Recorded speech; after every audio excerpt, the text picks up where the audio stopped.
Good afternoon, evening, morning, whatever it is where you is. Welcome to Midnight's Edge, and welcome to our special watch party. We have with us the director of Trouble Is My Business, Mr. Tom Konkle. How you doing? Well, we have the lower I'm half of doing him doing. great. I'm There he glad to is. be here. Good to be here. Glad everyone's here to check out the film. Awesome. Can't wait Yes, to watch it. And Andre, we also have with us as well. we do indeed, but never mind me, because as you said, we have Tom Konkle, who is the director and the co-star of Trouble Is My Business, which of course is a film noir. So that's very exciting. Looking forward to seeing this. And this, of course, is also independent filmmaking, which is something that we all naturally support, because this is where you will find the true creative, the true vision that sometimes is lacking in the major studios. Now, Mr. Konkle, you made the movie. What can you tell us about it to everyone who hasn't seen it before? Mr. Konkle dropped out there for a second. So that's always good times. But Yeah, it sounds like something. Yeah, I don't know if he blacked out there. So, yeah, but yeah. but then in the meantime, until Tom Konkle returns, I imagine that he's probably trying to bring on one of his co-stars, because we have more people from the movie joining. And this movie then exists in two different versions. It's the color version, Did you guys and lose it's the black and white version. Yeah, we did lose you, but now you're back again. I was just telling you about the two different versions of the movie, the black and white and the color, and there we lost him again. So good times. But in the meantime, this then, of course, then is a film noir. Yeah, it's available in two versions. What I should say right away is that we, of course, will not be showing the movie itself here. What we will be doing is that we will be playing it. We will let you know exactly when we play, so that then you can also press play in another window.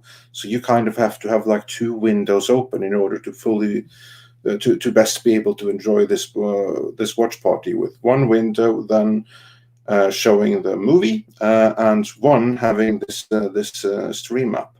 Now there are two places where you can get the movie, and both of them are linked to in the description of this video.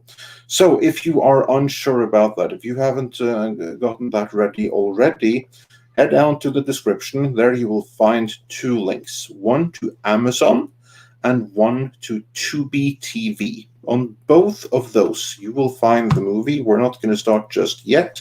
We will let you know exactly when you are to press play. Also, I should mention that these platforms, certainly TubiTV, is only available in the continental United States. Amazon is available more places, but there may be like region blocking there too. Now, to bypass that, if you have Surfshark VPN, now is a great time to use it, or indeed any other VPN, because most VPNs allows you to change location. So if you are outside of the US and you have trouble seeing the movie, the first step is right now switch your VPN on and change location to the US. That is going to go some way. And yes, the Tubi version is not the black and white one. It is the color version, and it also will have commercials. So what you'll probably have to do is when a commercial pops up, you'll probably have to pause the stream and then come back to the stream as soon as it's done. And you should be fairly well in sync throughout. We got a super sticker for Morbid Theory. Thank you so very much for that. Yeah, and I do have to say, I do love that logo. That's the cover from Reise Reise, one of Rammstein's very best albums. So that's cool. That's how a black box looks like. It's not black. And we mean pause our stream so that you stay in sync. So you just pause it when a commercial starts. As soon as the commercial's done, come back and unpause it, and you should be fine. Yeah. Soul Monkey says, Dirty Soul Monkey says it is available in the UK for free, which is great. So in most Fantastic. places it should be, but if not, and you don't have a way of seeing it, we can always recommend a VPN. We always can. And the VPN of our choice is, of course, Surfshark VPN, which you can get for a very, very fair price and a very good discount if you use the code MIDNIGHT upon checkout. That's right. Otherwise, if there's other means, I'm not sure in some countries how you'd be able to view it, but I'm sure you should be able to see Google it search might Amazon find it. pretty much across the board. Should be on Amazon everywhere. It might even be for free, but the true version is the black and white version. I know that this is the director Tom Konkle's preferred version. So see that if you have the opportunity to. If not, then this is absolutely perfectly possible to see it in color. But this is one where black and white is really the way preferred. To go. So what I did then is I've got it just past the random media logo. I paused it right after that. So that kind of will get everybody in sync while we're waiting for our guest to come back. There are at least two of them, so we'll just be waiting and keeping you all entertained for a couple of minutes till our guests are here. So Tom, tell us what's new in your neck of the woods in the meantime. Not much happened in the news. I have no idea. I've been working on that video that I still don't have done, unfortunately. Yeah, I was about to ask, but yeah. No, other than that, not much new. I have no idea what's going on in the news. I have not looked. No, the thing I see trending on Twitter is that a certain president tried a press conference and that didn't work out too well, but we're not going to get into that. And other news, let's see what we have. We have a new rumor that Disney Plus viewership has tanked since Disney fired Gina Carano. We could tell you that. That's very consistent with what we have heard, that you can pinpoint the moment that Gina Carano was fired, and that's where viewership sank by like 30% on all Disney Plus streaming shows, especially WandaVision. On that note, Tom, have you had the chance to see Falcon and the Winter Soldier yet? Nope. No. Do you have any plans of seeing it? Not unless you make me. Yeah. Well, then I have to make myself, and I don't want to do that. Yeah. It doesn't. I haven't heard enough yet to really make me want to. Only thing I have heard makes me not want to be honest. So yeah, that's all I've gotten so far. And let's see if we can get the director and the man of the hour joining us. Mr. Konkle, are you back again? I am back. Hello. That wasn't nerve-wracking at all. The moment you asked me about the film, apparently they pulled the plug on my internet, so I'm back. Thank you. Oh, well, that's very good timing. Before we begin, Troy Pacelli asks, is this film available on DVD? If so, everyone, please get it. You should always own physical media. Support good entertainment. Indeed, and that is why we are here, because this is, in my view, good entertainment. Mr. Konkle, can you tell us about this movie? What inspired it and what went into making it? And to begin with, is it on DVD? Yes, I'm a huge supporter of physical media. I'd love to talk more about that. It's available on DVD and Blu-ray.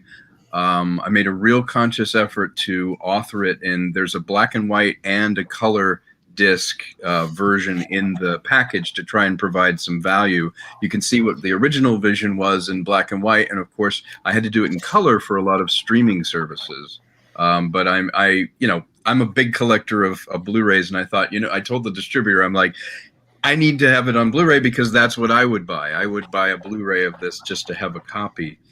The original impetus to make Trouble Is My Business is I wanted to look at what independent films were being made and apply the aesthetic of film noir, because essentially film noir in the 40s and 50s was the underdog. It was the lean way of making films. They didn't have a lot of money, didn't have big sets, didn't have a lot of that kind of production value, but what they did have was a look, an attitude in the characters and the story, a kind of leanness to the whole aesthetic, and they would use light and shadow to kind of create a world where you didn't have to light a huge space or environment. And I thought, what if we applied that aesthetic to a film now? Like if you were going along your shelf and you're like, oh, here's some old pulp novels and things like that, and you come across my film, it should sit on that shelf with them because the aesthetic is the kind that they had then. I'm just using modern technology to build the world, to essentially use the tools I have now to find out what was it that I loved about film noir, about the attitude and the characters and the storytelling, and do it in an independent fashion. And you really couldn't do this in a studio structure because it's a love letter to film noir. It's an old school film noir done by a bunch of professionals that really love it. But without the sort of considerations of, it needs a lot of explosions and it needs this or that. We just wanted to make something that felt like it captured the spirit of those great pulp stories. All right, that's very cool. Awesome. How did you go about writing and funding and casting it? How did all of that happen? I've been lucky in my job. I meet a lot of really talented people as an actor or directing them or whatever. So this was the culmination, if you will, of all those relationships, either friends or people that I loved working with, where I finally decided, you know what, I want to make this film. And I had an idea that I shared with Brittany Powell. She plays the femme fatale in this. And she had always wanted to write as well. And I thought, what an interesting thing to get a woman's point of view, a woman's logic feathered into a film noir where, she's like, hey, I'd have to kill him. He's in my way. I mean, I love the guy, but he's in the way. And we started having that conversation. And it was great to be able to perform scenes with the person I'd actually be doing the scene work with in the film, because I could bounce ideas off or hear how the character sounded. So I started with the idea of back then information traveled a lot less well than it does now. If you have a murder, telling people that it happened with no internet, no connectivity that way, you had to physically take pictures of people and go, have you seen this man? Have you done this? There was no DNA check of blood, which allowed you to get, there's a plot point in the film where the fact that they can't check the blood or do a DNA test like you can now is very important. Thank you for purchasing the Blu-ray. That's fantastic, Melvin. And so writing backwards from the idea of without a body, you don't have a crime, I thought to myself, well, information really is more valuable. Even if you had an enormous diamond, what would you do with it? You can't buy a sandwich with it. You can't plop a diamond down and go, well, I just stole this diamond. I have this diamond. Can I buy something with it? You'd be arrested. But also back then, there wasn't the free flow of information, and people that did have information, like Vernon's character, he plays Detective Barry Tate, he controls the information that flows in Los Angeles. And that is more valuable than things, and it certainly makes people expendable because he wields that information and control over the city. And so from that premise, I started Trouble Is My Business and began working on characters and situations that I enjoyed from film noir and tried to put my own little spin on it. I come from a sketch comedy and comedy background, so I wanted them to be very witty, not necessarily completely absurd, but I wanted them to be witty in the way they were in Out of the Past, which is one of my favorite film noir movies with Robert Mitchum, Maltese Falcon. Obviously, those films, there was a wittiness and a banter to the characters. So after I had it written, I went out to my people that I work with, actors that I always thought, you know what, they need a break, they need to do something. And the linchpin was Vernon Wells. I had been friends with him for a little while, approached him with it, and he was kind enough to do this. And when he got behind it, and other people that I really wanted to cast in it got behind it, it really came to life. And then with my producing partner, Mike Smith, we decided we're going to make this thing. And if we have to build the world that it's in, we're just going to do it. So really with, you know, the skill set we had and a lot of hard work, we created this film for people hopefully to enjoy. Indeed, and we're going to find that out because we're about to hit play.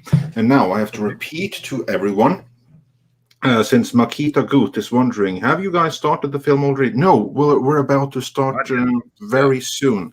I just want to remind absolutely everyone that since this is a watch party, we can't actually show the movie itself. You'll be seeing us commenting on it as we go live.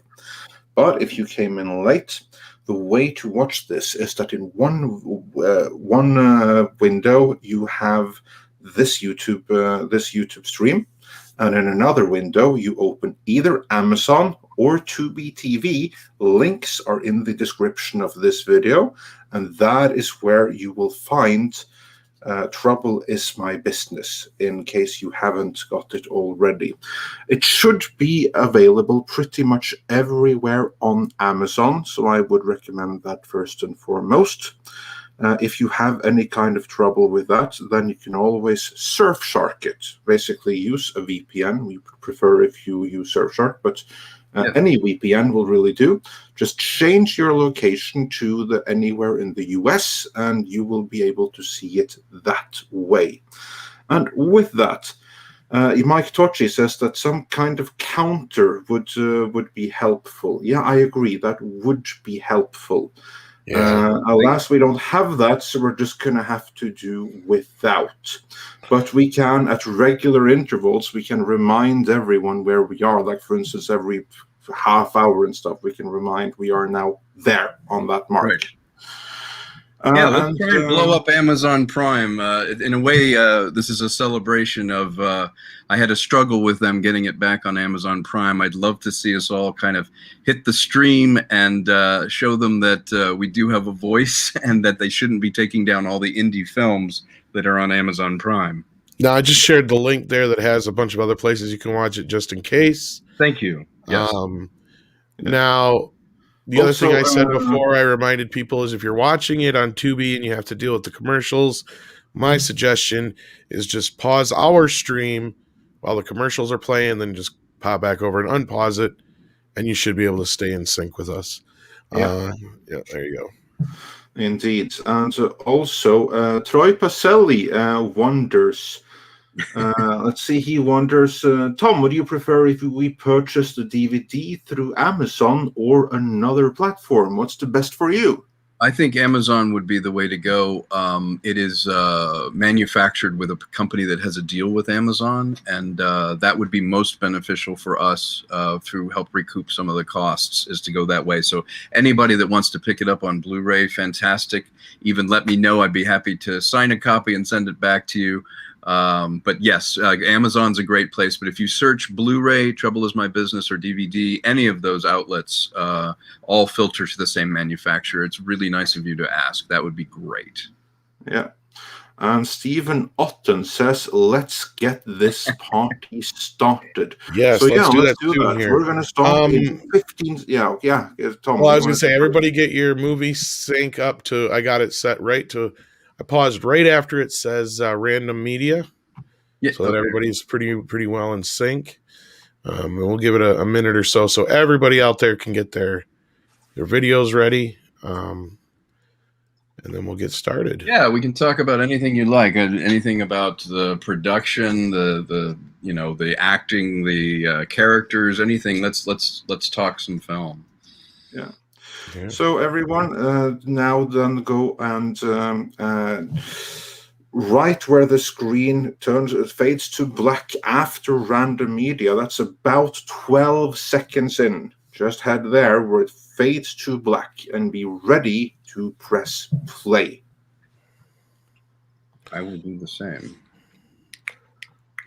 All right. You could count us down, Andre, if you want to. Yes. Okay, I can count this down. So everyone, I love how high tech and low tech this is at the same time. We're all Isn't it over great? the world, and we're getting press play at the same time. Yeah. So, absolutely everyone then, just now be ready about 12 seconds in. After the logo, fade to black, have it there, and I'm going to press play in 10, 9, 8, 7, 6, 5, 4, 3, 2, 1, and play. We are rolling. Awesome. One interesting piece, this opening logo was one of the last things we designed, and there's a terrific composer named Daniel Bijbaum. He did a lot of music for trailers like War of the Planet of the Apes. They used him in some Avengers trailers. Nice. He's become a friend of mine, and he's somebody that I do a lot of music with. And he wrote that logo music and recorded it for me, and it's a terrific piece of music. And I love that font, I have to say. Yes. Like very like time. Yes. I don't know how accurate, but it certainly looks accurate. Like it hits the right associations. Mm-hmm. Yes, it's also supposed to feel like you're falling into a dream. You're falling into something where time is played with. The movie takes place real time only in the car, and he's telling it retroactively on his way to a cemetery. And so this is falling into that world. For me, you know, movies are like shared dreams. And in this case, you're falling deeper and deeper into levels of this guy's nightmare that he lived, meeting this woman. And you'll see there's a little moment where When Trouble Is My Business comes up, a moment of red. It's the only color that happens in the black and white version. And then the end of the movie is the first thing we see, which is the car pulling up. And that's the only time it's real time in the movie. Film noir is really known for telling stories in reverse, where it's a doomed man and we find out how he got doomed. So this is the only repeated shot in the entire film. And I love that line. It was one of the lines I was writing. It was like, take me to the cemetery, she's still alive. I was like, that's such a great hard-boiled line that it's like, okay, she's still alive, take me to the cemetery. And the dichotomy of that was the kickoff of this, and he telling the story to Lou, the guy in the car, as they're going. So we're playing with time in a way that we can find out, how did this man end up here? What levels of things happened? And noir did that really well. It was one of the first genres that broke time a lot. There was a movie called DOA about a man who walks in and he goes, I want to find out who killed me. And then he tells in retrospect how he ended up getting poisoned. And that was a big inspiration. And then I wanted a lot of floating camera here. I'm playing a character named Roland Drake, and we kind of float in and meet him this way. And he's basically being evicted from his life and being evicted from his office, literally. And he gets one last shot because he gets this mysterious call from a lady. And this was a physical set that we built. It was a place just south of me that had a police studio. And we ended up repurposing it as a 1940s office. And actually out the windows, you can see a cityscape. And that cityscape, I happened to be on a location, and I went back to Philadelphia and I took pictures with my iPhone of the city because I was staying in a place that was overlooking the city. So the city of Philadelphia doubles for LA out the windows, and those pictures of the city you can see out the window are actually from my iPhone. And that's Brittany Powell. She's the co-writer of this. Interestingly, she was in the first thing that Mel Gibson's Icon Productions came out. It was Airborne with Seth Green and Jack Black. It was about skaters. It was a very, very early 90s movie. It was the first. I remember that. Yeah, Icon Productions came out with that. That was the first thing she was the lead in. She was the lead character from the film. Why do you keep calling everybody a bra? Yeah, exactly. And then okay, in this scene, we tried to get the banter going, which I think some people in the chat room will realize is very much that kind of John Huston style, where people would banter back and forth, and they're very clever, you know, in the dialogue, and they're kind of sparring. You know, back in the 40s and 50s, foreplay was really a verbal foreplay that the two characters would seduce each other. And in classic noir fashion, he ignores the call to adventure with her, and she's like, "Well, look, I brought you this opportunity. I want you to help me." And he rejects her, but then he realizes that she could be his redemption. And in true noir fashion, perhaps she isn't his redemption, but actually picked him because he is a loser.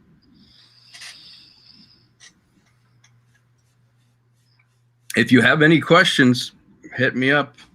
Be happy to talk. It's always the lady who does it. She's always the one. It's about the feminine and the female power over the masculine. A lot of what happened with noir was after World War II, with women entering the workforce and women having a little more agency than an underlying fear, their power. The reason they're called femme fatales was that their sexuality and their intellectual prowess they could manipulate. And so there was a lot of very powerful female characters that emerged in film noir, and Brittany's characters really attribute to that, in that she weaves a sweet web that, as I say in film noir, it's always about your buddy who sees a brick wall coming towards him. It's coming towards him. Everybody's going, "You're going to hit that brick wall. Don't do it. Don't be with her." And they ignore it and they crash right into the wall. That's film noir. Indeed, yeah, because I think that many out there aren't familiar with film noir so much anymore, because today the film noir movie, or one of those that actually has the most renown, is actually Blade Runner. And Roger Rabbit. Yeah, Roger Rabbit. Yeah, Roger Rabbit is up there. That's another one. But what I mean is, like, most of those are actually genre bending. You have very few pure Happy Time noir. Murders was probably the last one we had come out. Yeah. And still genre bending. Exactly. Yeah. Yeah. Technically, yeah, you're right. They're a category that's known as neo-noir. And with neo-noir, you can bring in a science fiction element, or I love the animation element that they brought in. Blade Runner is one of my favorite movies, and so obviously it was a big influence. You'll notice in a lot of my shots and framing and some of the smoky shots and things, obviously a nod to Blade Runner. Someone in the chat mentioned something interesting too. There's a little Easter egg. You may have missed it, but there's always a globe around her, like a globe of the Earth. And as the movie progresses, his world, as it becomes more disordered, you notice that the globe and the world gets turned upside down. So by the end of the film, if there's an actual scene where she has a globe and she's talking about where they might go in the world, and when she has the globe and it turns upside down, it's a kind of symbolic representation of her turning his world upside down. And I tried to make this a layer cake. If you watch it 3 times, you will realize that I've put little things in there that indicate the state of the character or might symbolize a theme in the story. And for me, that's what I enjoy about movies, is when you revisit it, you're like, oh, they actually thought to do that, or they thought to put something in there, or there's something in this frame that I didn't realize has something to do with the story, but it's all very purposeful. So here she's, set her trap. But here he wakes up with a streak of blood next to him. And again, this goes back to that flow of information. You didn't have CSI back then. You couldn't type that blood. Happens. You couldn't find out whose blood it was. So this guy looks like he's being set up, and there's a knock at the door. And so it's really springing the trap. If you look on the floor there, it looks like there was a box too. The blood has kind of gone around a box. So something might have been next to his bed while he was unconscious. So now we meet his ex-partner, who basically is a shadowy version of him.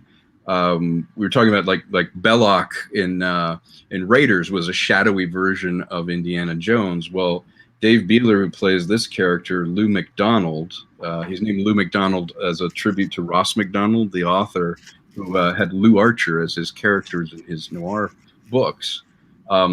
He is a unscrupulous version of Drake, and he's moved on because to him appearances mean more than substance in your character. And so he's got the nice car, he's got the slick look, but his morals are, shall we say, questionable. And he and Drake are separating themselves from their business, and he's very suspicious. And I love this, where he finds a little clue. We can kind of watch this scene. Everything you need to know about the two of them is in this exchange of dialogue. The glove. Anybody you know? You know. And again, that's something that I also really appreciate, is that attention to detail, and how you have those little markers in the background that to symbolize what's thematically going on. Like, to me, that's what separates great cinema from, well, yeah, the attempts at it. But yeah, from just recording something to actually crafting something, I think is the difference. Like, I purposely did these raked angles. When you're looking at Lou, you're leaning in one direction. When you're looking at my character, you're leaning in the other direction. And it really is the lean between someone whose character is good, but whose external appearance is rumpled, versus someone whose character is put together, but he's off kilter and he's on the other side of the spectrum. He is completely, available to be bought. And so you'll notice they circle each other like sharks. I have them feel like they're very pinned in the frame. Little interesting fact about that, most of this house had to be digitally created, because this house was actually from the 70s, and it had a 70s kitchen behind my shoulder there. So I had to create a new room behind my shoulder and create that stained glass in the door to make the door look like it was Art Deco from the 40s. And that's one of my favorite shots, where he puts the hat on. We did that in one take. I had him rehearse for a couple hours, and we got that on the first take, getting him to put the hat back on. Perfect. Yeah, I have to say, I'm really impressed with the sets and the authenticity of it. And one thing that makes me wonder is that the movie, of course, is in two versions. It's the color version and it's the black and white version. The Konkle cut. Yeah, the Konkle cut. Yeah, which obviously is the way that this really should be seen, for the full authenticity. But what I wonder is that, because you as we mentioned and as we saw in the black and white version, everything is black and white apart from the blood. But in making things black and white, did that inform the choices of colors in the color version? Like, I'll give you an example. In the Superman series from the 50s, the George Reeves Superman, the on-set Superman was actually gray, not blue, because they knew that this was going to be in black and white. That's right. And actually, and brown, they had to make brown. Then, yeah, sorry about that. Anyway, point is, it had to be a completely different color. Did you make any considerations like that? That how is this car? This jacket or this background, how is this going to look once we make it black and white? That is an excellent question. And actually, I am so grateful that I did think about it, because I did not realize that many streaming services, like Vudu and Fandango now, and some of those, will not accept a black and white film. And at the last minute, I was putting together the palette, and your question is correct. You look at something that's a medium gray, and what I mean by that is there are gradations of dark and light in colors, and sometimes green will read as a light gray, sometimes red will read as a much darker gray, even though in color they're the same color value. So at the last minute, I thought, you know what? I'm going to make it so that this works in black and white, but I have to shoot it in color for the visual effects, because whenever you use green screen or compositing, you have to have the green in order to eliminate things. So I thought at the last minute, I talked with Mike and everybody involved, the art direction and all that, and I said, you know what, let's make it work in both.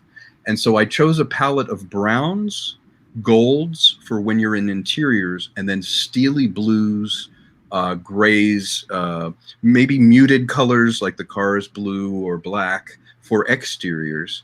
And at the last minute, I had a monitor in color that I really looked at the frame when I was directing it, and I thought, you know what, this has to work in both. And it did create limitation. There's the globe. See, it's upside down between her and me.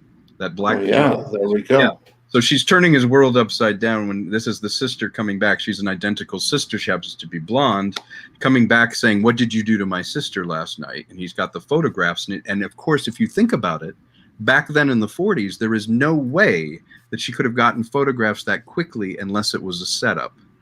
And so here she shows up the next day, already has photographs, which means someone had a dark room, and she's pinning him into helping her find what she needs to find by telling him, you murdered my sister and I know it. And he's thinking, I don't remember murdering her. I woke up and there's blood. Someone else must have done it. So he starts getting antagonistic with her, and she's like, if you don't help me, these pictures go to the police. He's not thinking. If he were to think for a minute, he'd be like, wait a second, this happened last night and you took pictures and you're showing up with them? That doesn't add up. But because we're a modern audience, we know that photos and information are instant. We take it as, yeah, okay, she's got photos. But in the 40s, unless you were being set up, she wouldn't have had the photos that fast.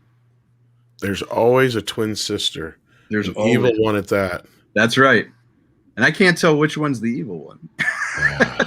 That's one of my favorite shots right there, where it gets really hot. We're up against the window like that, and there's this kind of menace where you feel like, wait, is he the guy? Like, did he do something to her sister? It gets kind of in her face, and I could even feel it when we were filming it. It was that question of like, is Drake a good man?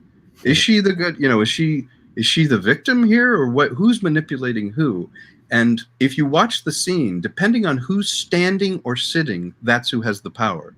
In the opening scene, you'll note that the black-haired sister comes in. She sits over Drake. Drake is in his chair. She has power over him and sets the table. Then when they become equals, they're both facing the camera when he goes, look, I'm not that guy. I can help you. Then she sits down and he sits over her at the table. Now he has the power saying, look, I'm going to find out what happened to your father. And in this play, she again comes in standing over him with the gun, and now they're seated as equals when he finally buys into the plan. Now they're at equals. He will stand up and take the power in the scene, and she remains seated. So there's always this transfer of power by the position of the actor in the scene. There she goes. She's standing up, and she's asserting herself. In old movies, even like The Godfather, they used to have mise en scène. They used to actually set a blocking in a scene, and they didn't have to use fast cutting and everything to tell you who to look at. This is something called Two Faces East, where both actors are facing the camera. She's sitting in there. I'm looking off towards the camera, but I'm actually including the audience in the shot. But now he has the power because he's standing over her. She looks defensive. So you can see my thought process was in the staging of the scene and actually blocking out the scene, you show the relationships with the sound off. You still know who has the upper hand, who's feeling like an equal, and who is at a disadvantage. Again, this is like, to me, that's great cinema.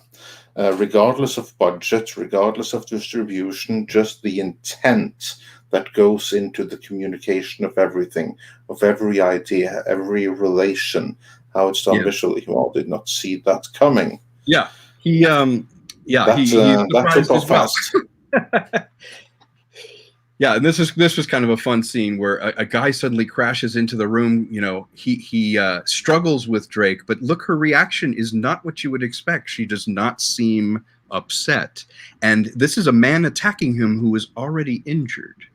And so the idea of a dying assassin, and she dispatches the assassin saying, oh, I'm sorry, I thought, that's the gun that he knocked out of her hand. She's like, oh, I'm sorry, I thought he was trying to kill you. But maybe he was trying to tell Drake something that Drake needed to know. And here you'll see I'm crossing. You'll see that there's the Two Faces East where she's looking down. We feel like the dead man looking up at them confessionally, and Drake is not believing it. So he's slightly out of focus. This is not in focus for him as a plot. She's the one that we're focusing on. The man on the other side of the door is like, hey, is everything all right? And I tried to stack things. You'll even see the light gets more chaotic that's going through the fan. You can see it wheeling through on their faces and on the wall. His world is spinning around, and the pressure is there because we just heard someone get shot outside the door. He's like, hey, is everything all right in there? So they're feeling more pressured in his office, like, I can't stay here, I don't belong here. She's just set him up with a dead body in his office. And so now he's even expelled from his own world. We can't stay here. There's a shadow of a person looking literally at his name in the door. He's got his hands up and he's like, hey, what's going on in there? Is everything all right? And he's like, I can't stay in my environment. It's the call to action. He's got to leave. Now he's tethered to her completely, and he's going to get sucked into whatever plan she has. And coming up here is kind of fun. The Nickel Diner in Los Angeles is one of the last real 40s diners. And the woman that owns it used to do special effects for movies. And she found this building, and the inside walls were from like the 70s or 80s, and it was kind of crappy as a building. So she had it demolished, and behind those walls was a perfectly preserved 40s diner. All the you know, the appliances, all the things that were on there and things had just been basically walled over. So she restored the Nickel Diner, which is famous for, they have these donuts and things like that.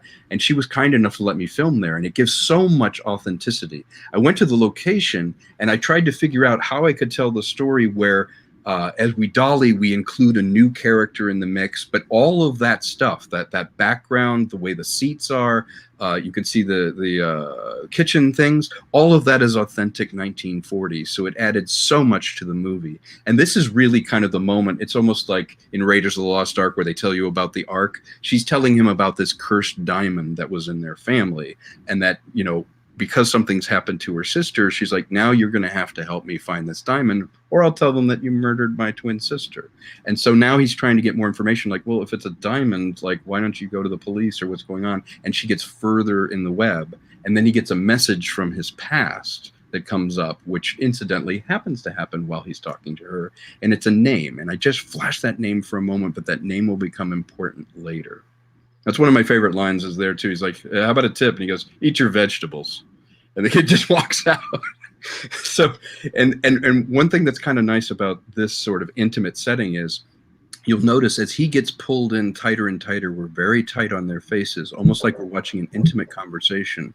And using something called depth of focus, you can see that the focus falls away when they're talking intimately. Even the background behind them goes out of focus. When you're talking to someone in real life and you're entranced by them, the rest of the world seems to fall away from you. And all you can see is their face and their eyes if you're talking. And the only time we go wide and we feel the room is when he's interrupted or says something that might put him on the spot. Suddenly you feel the entire room again. It's all back in focus. I'll show you an instance of that. When he gets a surprise visitor, you'll notice that the focus changes.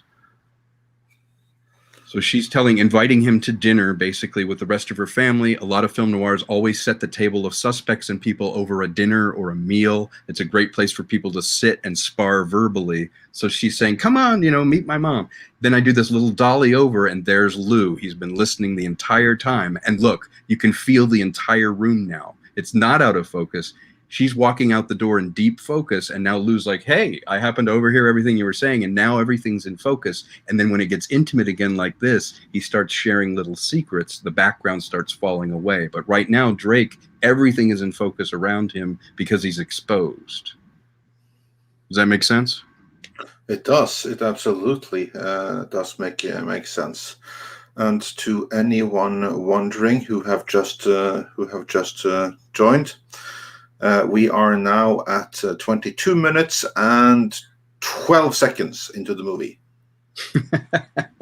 And really, by that mark, you've kind of met the primary characters, and you've kind of literally set the table. I'm literally setting the table for what will be the mystery, who is important in the film, what will be the call to action that takes you into the middle act of the film. That's one of my favorite shots. The coin going, you know, because his morals are up for grabs. He could be heads or tails. He flips a coin, and she's like, you know, it says something to him there, like, any change, mister? And he's like, I wish, which is such a hard-boiled line. Now, this is the only time that it's real time. They're in that car. Remember the car at the beginning when it pulled up and he got in and said, take me to the cemetery. He's telling this story to Lou. And if you look very closely, Lou has been injured. Lou has a bandage on his arm. He looks like he might have been shot. We don't yet know what happened, but that is the real time, present time in the film. The rest of this is him telling it in flashbacks to Lou. So we're driving along here. We're sitting in a real car. It was a 1947 Chrysler. I actually got it donated from an automobile museum that allowed me to film in it. And I think it adds a lot of authenticity because in period films, nothing makes you feel a period more than the cars. And being in an automobile or having the cars on the street make you feel that place. If you're watching a movie, you'll notice they always place cars that are period appropriate in the scene to make you really feel like you're in that period. Again, I really like the backgrounds, the meticulous detail in making it period appropriate. Yes, there was a lot of research. I did research for about 6 months as to the mansions of the time, what kind of street environments there were. You'll notice there's cable cars in this. The old LA cable cars come back in this.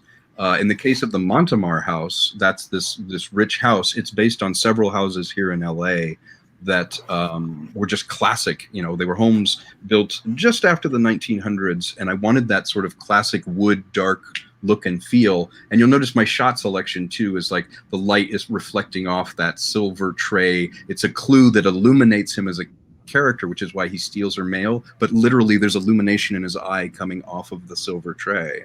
And then there's a lot of deep focus. Now, here's the love triangle. And you'll notice I chose triangle formations. The man who comes between them is literally in the middle of a triangle between the two of them. So like a rubber band, when you're doing drama, you want to create a rubber band between the characters. So you feel the tension pull this way, then they pull back. So you'll notice he actually literally steps between the two of them. And I wanted to create a triangle as naturally indicative of tension. You know, that's why they say a love triangle, but he literally steps between them and kind of intimidates him. And you see her reaction behind him where she's kind of embarrassed.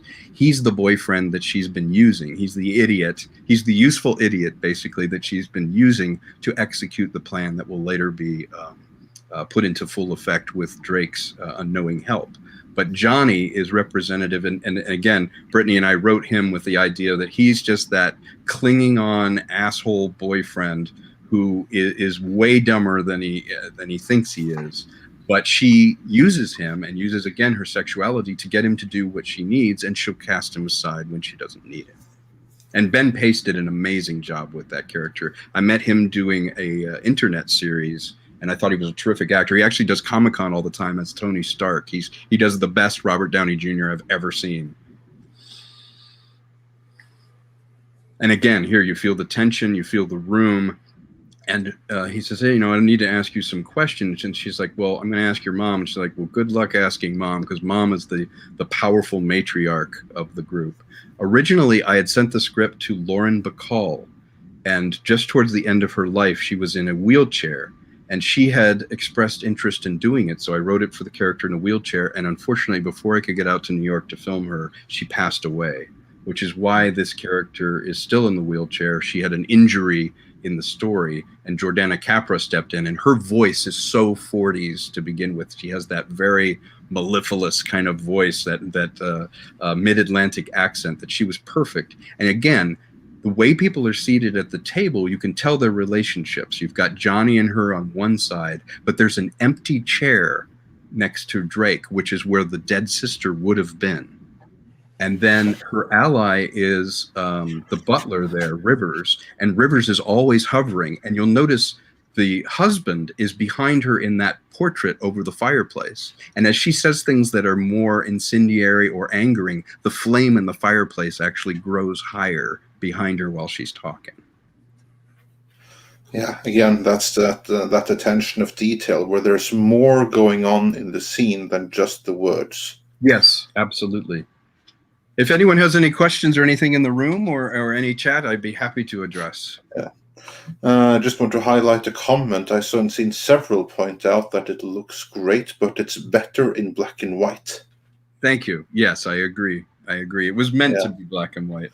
The obstruction has been streaming services.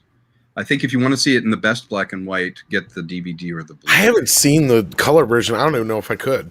Yeah, it's hard for me. It feels very Dick Tracy to me, you know. And I did color correction on it with Mike, and we decided on a golden tone, like I said, inside and outside, sort of a steely blue. But I think this works so much better in black and white. Yeah, indeed. I saw a question here. Let's go see if I find it again. Supalcom wonders: is the house all CGI? Yes, the house does not exist. The only thing there is the table and the chairs. Yeah. And Darth C3RB3RUS says, loving the attention to detail in this, all the silverware and glasses. They're all period appropriate. Yes, thank you for Yeah. noticing. To me, also in dining scenes, people never eat. They're always talking. They never touch anything. So I tried to consciously have people take some sips and actually be involved in their food. And they're eating a cooked goose. And back in the 40s, the term, your goose is cooked meant you were in deep trouble. So there's actually a line that Vernon has later on where he's like, "You like your goose cooked, do you?" And they're eating cooked goose at this dinner. So again, symbolically, the dinner is the meal being set before him, is the plot that he's falling into, and his goose is cooked. And also Troy Pacelli says, "I swear nobody makes films like this anymore." Well, I guess Tom does. Thank you, Troy. Yeah, unfortunately, this type of storytelling doesn't really happen. I love the words and I love the witty banter in film noir, and people really they don't trust it enough to make films like this. I wish they did, but I love making this. Yeah. Yes, the blonde hair is amazing in black and white, and the dress she's wearing was actually I got from a costume place. I believe Veronica Lake wore it in one of the productions, either The Glass Key or Blue Dahlia, and it's amazing that that dress was still available. I actually found an entire row of dresses that Hollywood had rented out and used in the 1940s. So a lot of the costumes are actually from real 40s movies. Very cool. Again, but that only adds to the authenticity of the piece. I'm wearing my granddad's jazz tie, that little short tie that I'm wearing right there. My granddad was a driver back in the 20s and 30s, and I kept his short tie. They used to wear very short ties in the 40s, and as a tribute to him, I'm wearing it in this scene. But that's my grandfather's tie. It was made in 1938. Very cool. That's very cool. That's to be able Mark to Rivers there. He's based on von Stroheim, the director who shows up in Sunset Boulevard. He's the bald, director who is kind of taking care of her in Sunset Boulevard. Rivers is obsessed with the matriarch, Evelyn Montemar, in this, and he spies on everyone in the house. That's the father, and then this new character is introduced, is apparently up to no good with the father character, Wilson Montemar. And Rivers is now kind of eking out a little bit of information to Drake about what he saw. And he's like, "Oh, no, I didn't see a thing." But you can tell he's an unreliable narrator. The unreliable narrator is a real trope from film noir. Often you couldn't believe what was being said in the narration because the main character might be lying to you, the audience, and certainly they're lying to themselves. So I explored the idea of the unreliable narrator in this, in that Drake is narrating his story in certain parts, but also when people tell him things, I try and show you the dichotomy. Like he's like, "Oh no, I didn't see anything. The guy didn't come in." But the whole time you're watching him see the guy come in through the keyhole and do it, because people can be duplicitous. There's the cooked goose. Yeah. On that note, Darth Cerberus says, "The butler's top lips sweating. That's never a good sign." And that is conscious. I loved when that was happening, and we went with it. A lot of movies are allowing for happy accidents, and it was very hot. I had to do a lot of lighting to get this much darkness. You need a lot of light because you're exposing for those light areas and letting the rest fall off into darkness.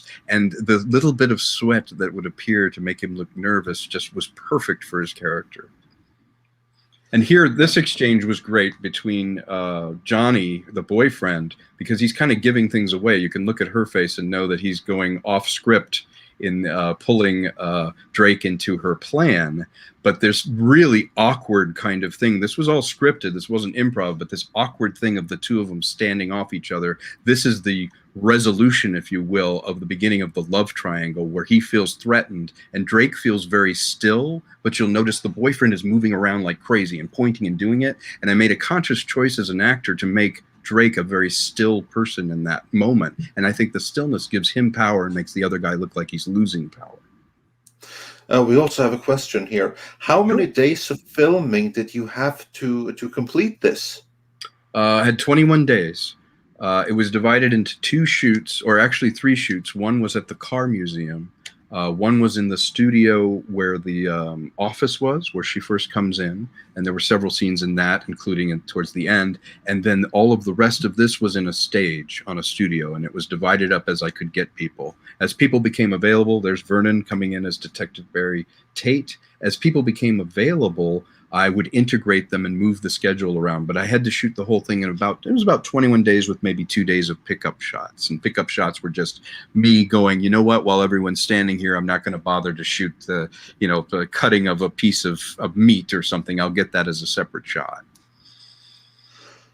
Also, Magi Web Design says, Tom, you may have mentioned this already, but did you light the film for black and white? How challenging was correcting and grading the film for color? Oh, that's a terrific question. The first part of that, yes. To light for black and white required a lot harder light than you might normally do. It certainly took cues from everyone from Ridley Scott back to Jacques Tournier, the way he would light with a harder light away from camera. You'll see it on shoulders and things, and then a softer light up into the face. But for black and white, you want that kind of contrast. When I was looking at it in color, I did have it in color on a monitor, and I made sure that it worked in color as well. I had a DP, 2 DPs actually, that traded off depending on their availability. One was PJ Gaynard, and the other guy was Jesse. And Jesse and I worked on making sure that it looked great as color. And in the grade with Mike Smith, he's my producing partner, we went and graded each one individually. The color has a completely different grade than the black and white. And you're right, we have to pop color in a different way and add a different sort of sheen and color to it. Whereas in black and white, it's very much about the detail in the black. I shot it in 4K, so you can see there's details in his jacket and the textures of the hat and all of that you bring out when you're color grading it. And we were very careful about color grading it when we had to integrate it with digital sets or real environments. We wanted it to seem as integrated as possible given our very limited budget. But great question. The movie was really made in the grade, in the color grade. Darth Cerberus wonders, can I ask what they're drinking? I'm assuming it's not real wine. There were times I wish it was real wine, but no, it is cran apple. We're drinking cran apple, and a lot of it.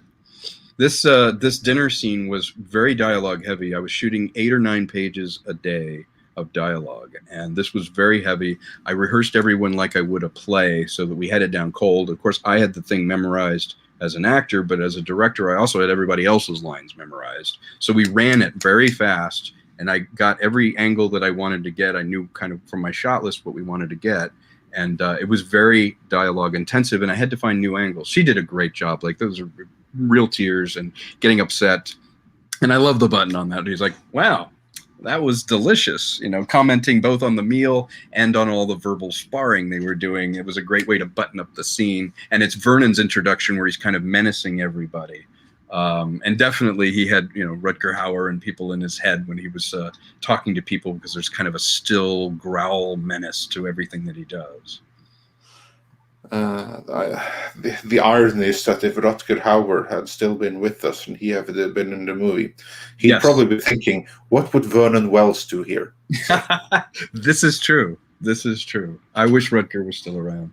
This is one of the hardest shots in the entire film. That car's not there, and the background's not there, and I'm not outside. I was standing in a green screen room. That car is a digital car. We had to put the reflections of the people walking around the car in the car, and then put her going around it. So I had tennis balls set up, mapping out where the car was for them to get into the car. That's pretty impressive. So basically, this is a movie that, although you would think that this is something that everything was in camera, but there are actually quite a lot of visual effects that were needed to bring out the authenticity. Now, you mentioned budget before, of which you didn't have too much. Subscribe to this channel wonders, talking about budget, how much was yours? When all said and done, we spent about $100K on it. A lot of it was sweat equity because I was directing. I didn't charge myself.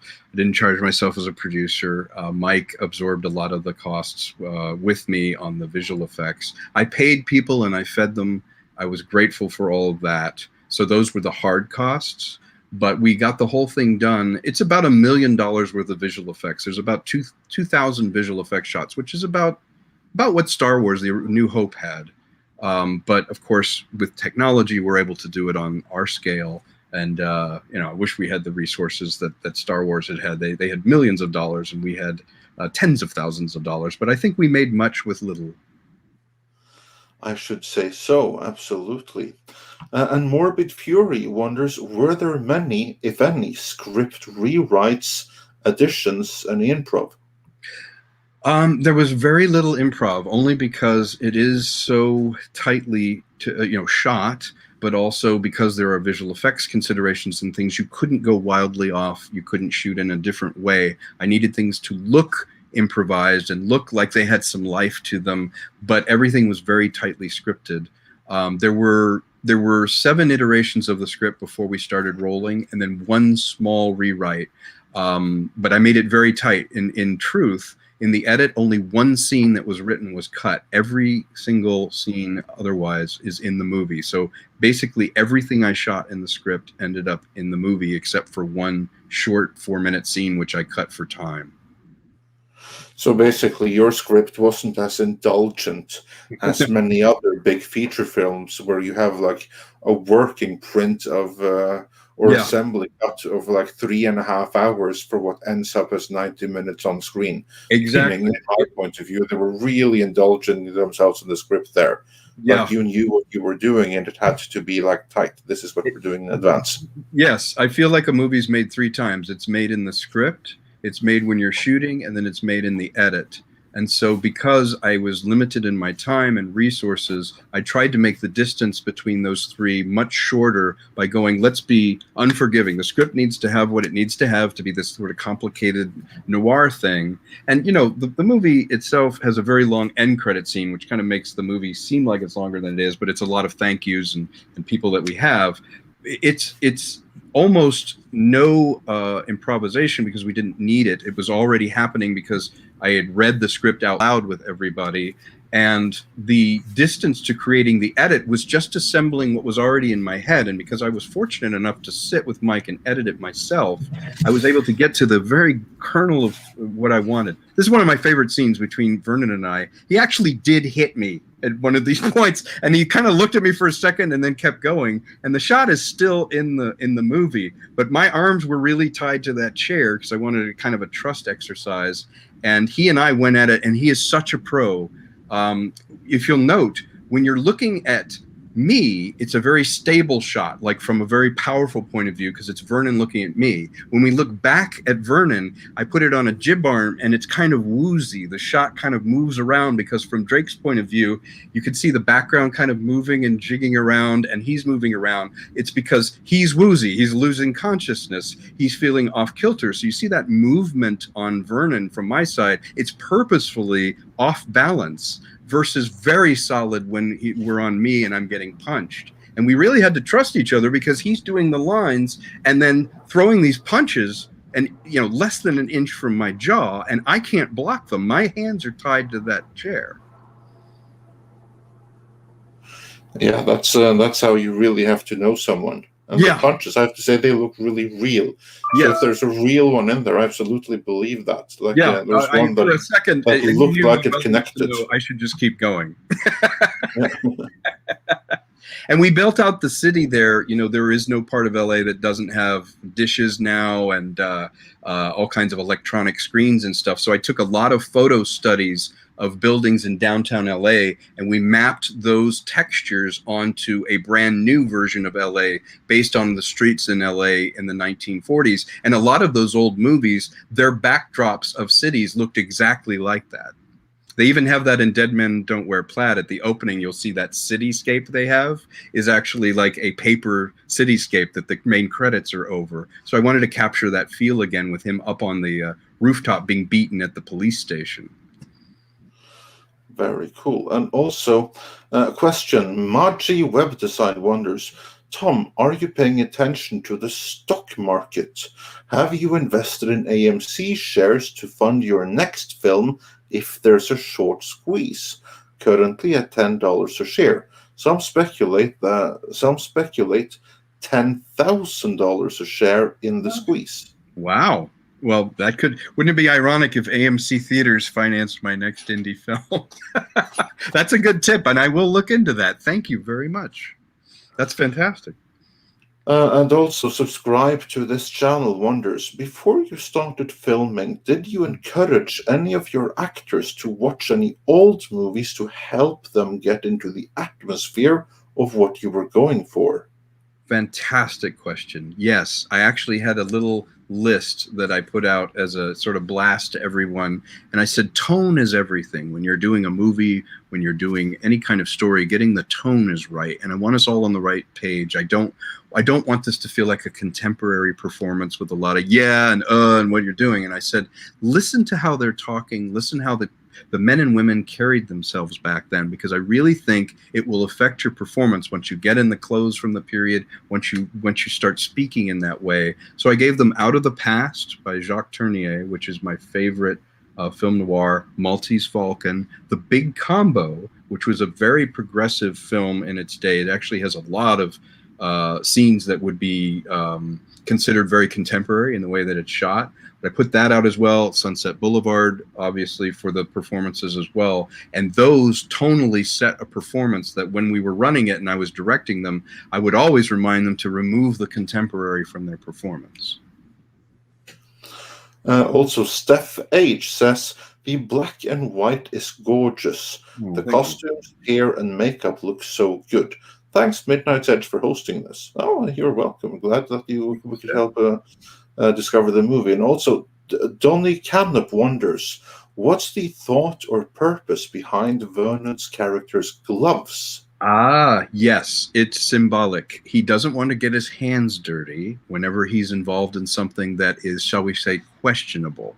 And being someone who is high up in the police, when he's interrogating him, when he's going to a place to plant some evidence or to do something, you'll notice that he protects himself from his environment, that he never touches anything. The only time he gets tactile is when it's personal or in a very private moment. But he's cloaked in that leather jacket. He's got the gloves because it's his uniform. It insulates him from his environment. He is essentially like a Caligula. All the things in Rome, which is Los Angeles, flow through him. Information, materials, stolen items from museums, all go through his character. And his abuse of power is indicated by how he is dressed, how he carries himself, and even as Drake escapes from being on the rooftop, he breaks into the police station, and Vernon's character is having a conversation with an unseen Russian about how all of the shipments of antiquities and items in Los Angeles go through. And I suggest it with the two shadowy figures talking. Drake is listening in one room to them while he's going through a file cabinet getting evidence that Tate is involved in some kind of ring with the Montemar family, with her family, in particular this diamond and certain other shipments that should be going to a museum. So I tried to kill two birds with one stone. You have the danger of him being discovered. The door is cracked open. You can see two figures talking and moving, but Vernon is menacing these people. And at the same time, I layered it where you also see Drake by my face. He's like, ooh, I'm finding out things. I'm getting information, because information is so difficult to get. There's no internet to go look up things. You have to physically break into an office and go through those files and look at them. Also, Supelcom says, in a lot of shots, you have strips of light or shadow across people's eyes. Are most of those intentional? And how hard is it to make all of that line up while lines are happening? Yes, it's very intentional and it's very difficult. Fortunately, I had a great crew and a DP, and I would tell them, you make something called a cookie. A cookie is basically a piece of cardboard or fabric that you cut slices in or holes or patterns in and shoot light through. And I would put marks down on the ground where I wanted the actor, while they're talking, to stop and stand, that I knew the light would exactly hit their eye or their face. to cast the proper shadowing and proper streaks of light. So yes, they're very intentional. It's called chiaroscuro lighting, and it's super important in film because it adds texture, and the light is telling the story. With the sound off, you could still tell when someone's in danger, when someone's evil, or if someone's looking at something by the light on their face. Also, unless you want to comment on what's going on right now, because I was just going to say the character here is one person who has a conscience, who heard what was happening in the other room, and we think, oh, Drake's been caught. But this one person just lets him go, and for that reason, he is the sort of moral compass that still exists within this police community here, and he's always listening in on Barry Tate, which is Vernon's character, and he becomes very important later in it. But I love that scene, the way Steve Olson, he's the actor in it, the way he plays it, where he hears it and everything seems normal even after he heard a gunshot. And he's looking around like, is anyone going to do anything? Am I the only person? And the way he played it was great. And I let it just evolve with him on camera. And I knew we had it the minute we shot it because it was all in his eyes.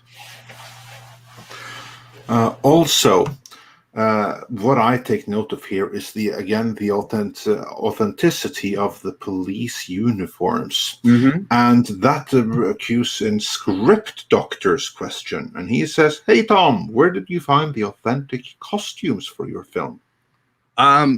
Fortunately, in LA, there is a sense of history. There's a lot of costume places and even thrift stores that have clothes from the 40s and 50s still available. We also had a woman named Chantal who she did a lot of the parties, the 40s parties at the Queen Mary. They will have recreations of 1940s parties where people wear authentic clothing. She herself owned authentic women's dresses and things from the 40s. So I was very assiduous about, like, I want everyone to be authentic. I want everyone to have the right clothes, because nothing pulls you out of something. Then you look at it and you're like, well, that doesn't look right, and that shirt's wrong, and this and that. So that level of detail was super important to me.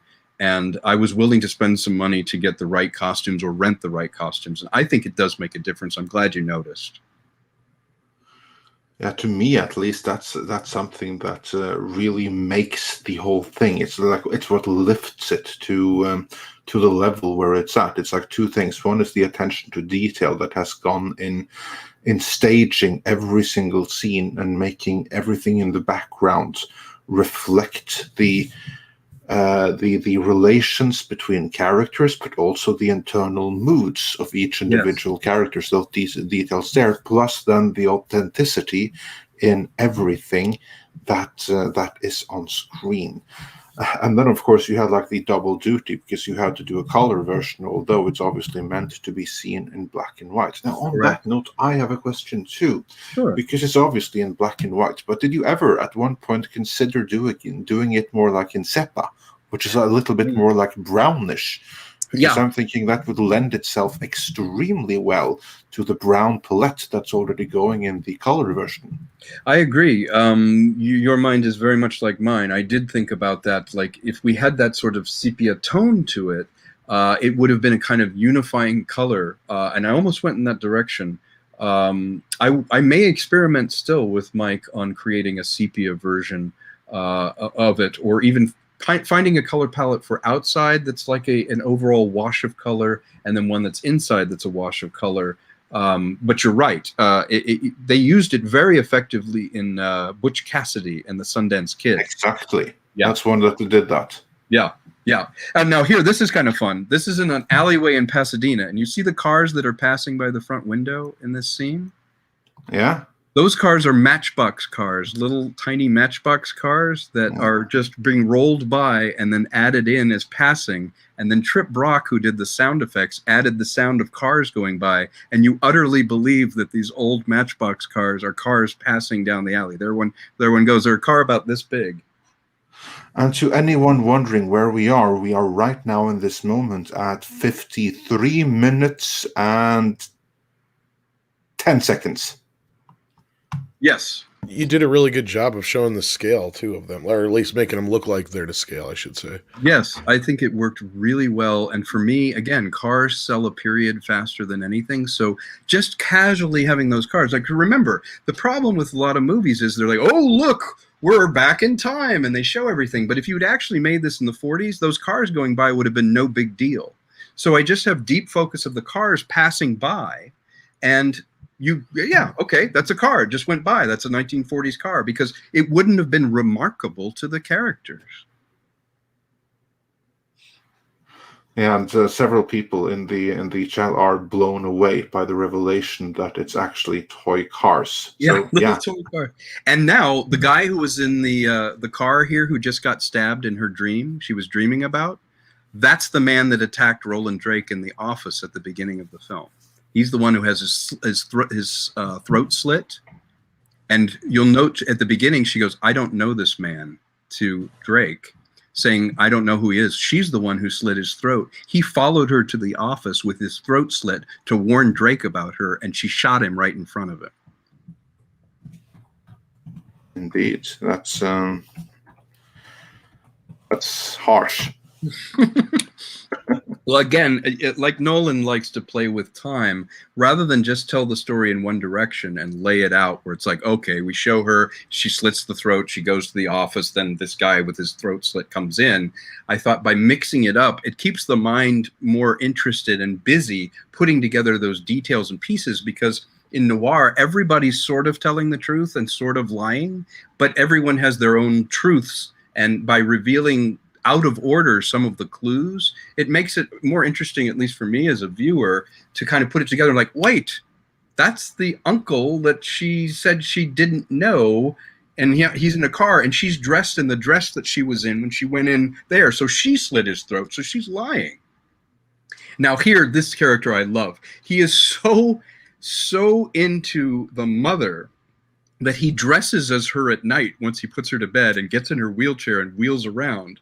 But he knows that the mother is dead. She knows that he knows. So there's this whole scene where he's like, well, they find out I'm dead. He's like assumed her personality.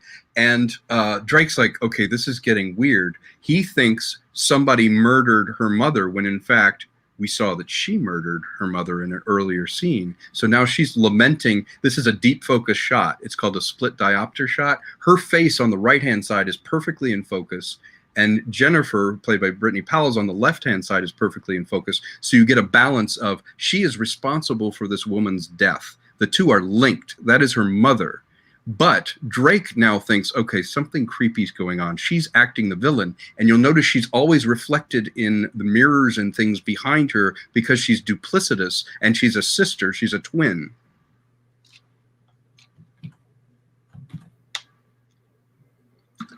I have to wonder how much of Norman Bates went into this this aspect of the movie. There's definitely a Norman Bates angle, and there's actually a precedent in a lot of film noirs where this strange sort of cross-dressing obsessed character is in there, or a character. There's a movie called Laura, which is about a man who's obsessed with a woman as well.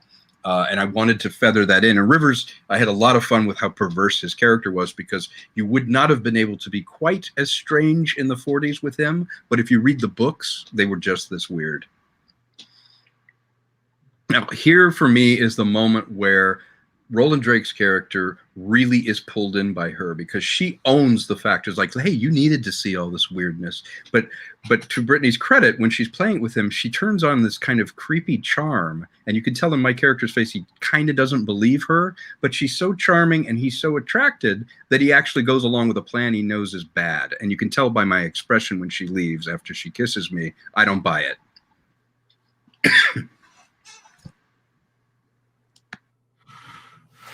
Yeah, well, femme fatales have that power, don't they? Yes, they do. It's that female energy. And again, she brought it to the script and to performance. But look at my face when she leaves. I don't believe this at all. I'm not buying that at all. And now she's manipulating her boyfriend into becoming an unwilling accomplice and getting rid of the next person who knows what she's up to, which is him. Yeah. And I just love the shot there, like, what am I doing? Why do I go on with this? Yeah, I think every guy can identify with that feeling of like, why am I doing this? I just kissed her and I know I'm in trouble.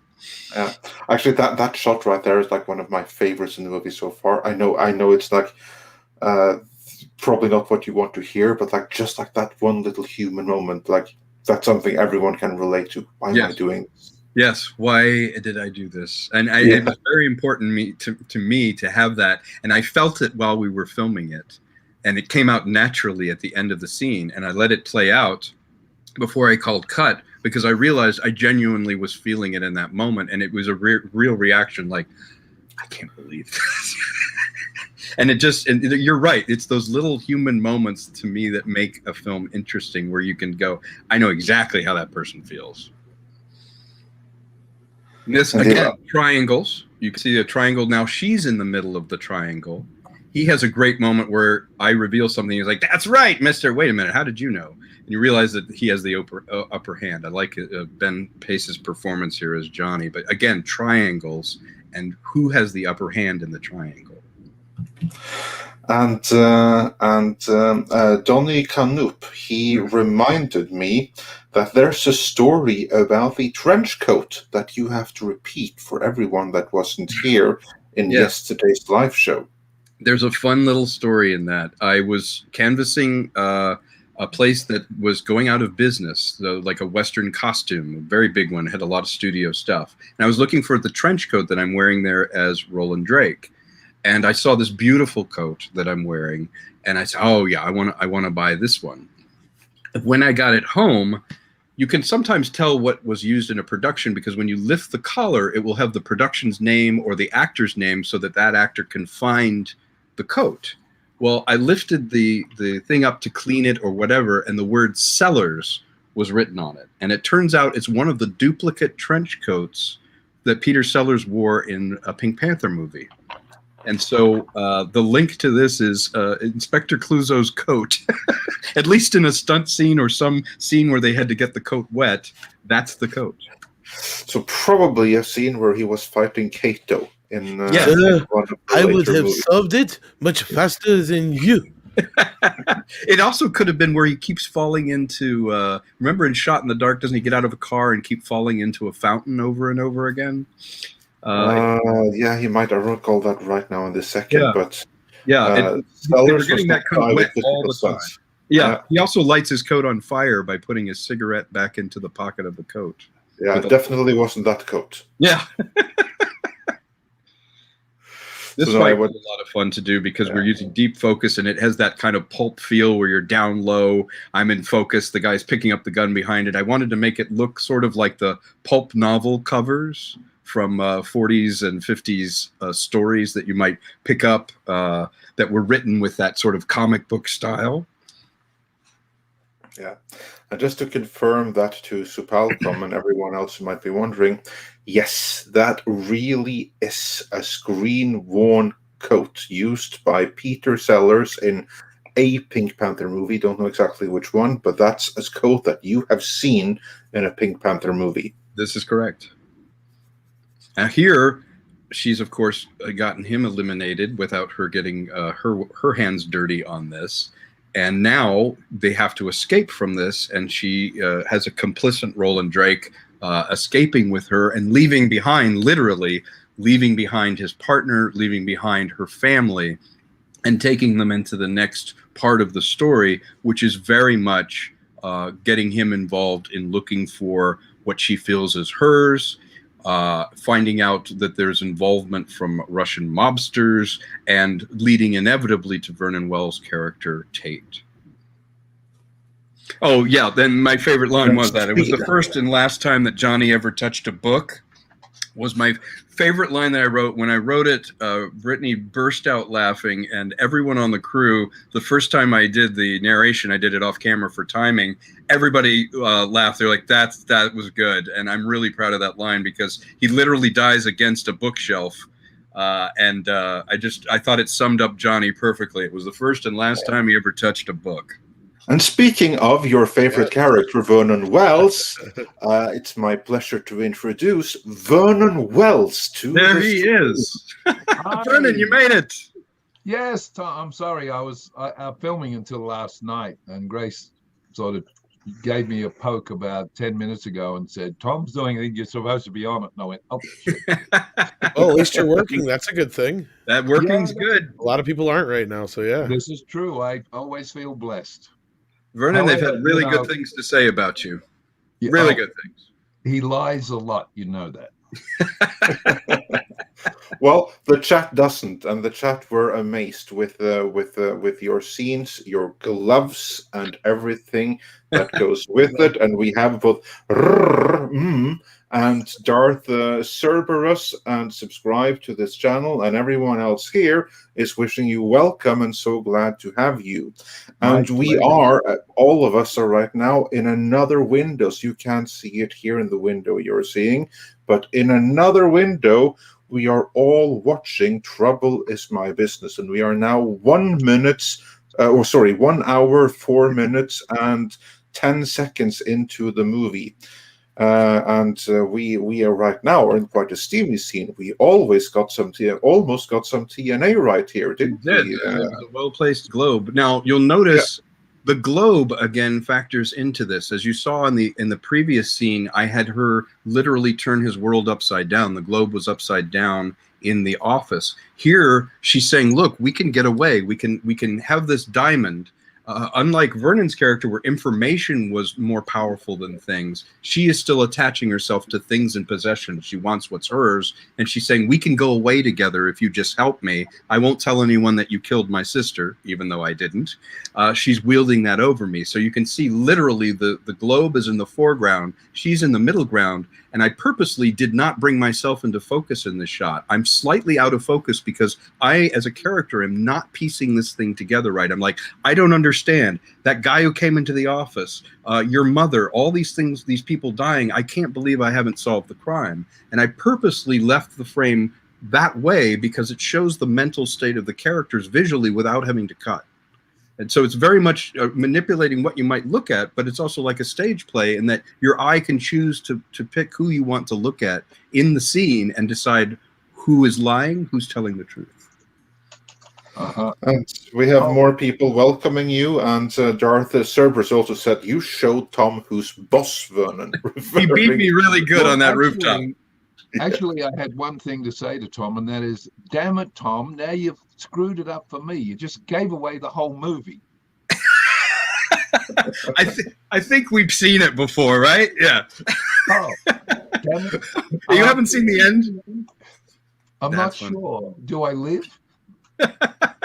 No, actually, I have to say one thing is that I consider this film to be one of my best films, and as Tom knows, I think he's one of the best directors out there of what he does and writing and everything. And I really feel blessed that I was in it because I had so much fun, and I got to do something I don't get to do a lot, and that is to play a fully fleshed out character, not just some kind of idiot that's running around killing. Well, no, I'm wrong. I played an idiot running around killing people. But no, thank you for your words. Thank you. I loved it, and I was, I've always told Tom that I'll work in anything he does, if it's cleaning toilets or filming. I'm right there with him, man. I love him. I appreciate it, my friend. Thank you.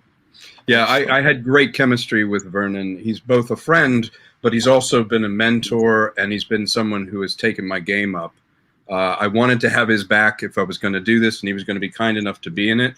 I wanted to make sure that he felt what he was throwing down as an actor was getting covered, and that he would be in a film where respect was paid to the story, and that I really wanted to make the best film we could make with what we had. And I think we did it. It's really a collection of very talented people moving with one purpose to try and tell this story. We had an amazing cast. I mean, just absolutely brilliant cast. It was a pleasure to work with them and with everybody. I mean, the whole cast was outstanding. Yeah. And what you do. I always say that, if you can make that film in a 10 by 8 room and it looks as brilliant as it did, you got something special, dude. I mean, truly. Thank you. Yeah, we made much with what we had, and I'm looking forward to doing more. Yes. I think as our canvas gets bigger, to me, it's always still about faces. It's still about moments in the character. But if you have a broader canvas and we can create worlds, then let's go for it. Yeah, I think seriously, from my perspective as an actor in the film, I felt that my character was multidimensional. He wasn't a cardboard cutout of characters I played before. He was a multidimensional character. You could actually understand what his principles were and understand what was driving him. Yes. So that as it happened, you either felt sorry for where he was going or you were cheering your character on to kick my ass. Right. And so you don't often get that. You don't get that parallel with what's happening in the story and on the screen. So yeah, like you were saying, that the little tiny things that you do are the things that make the big difference.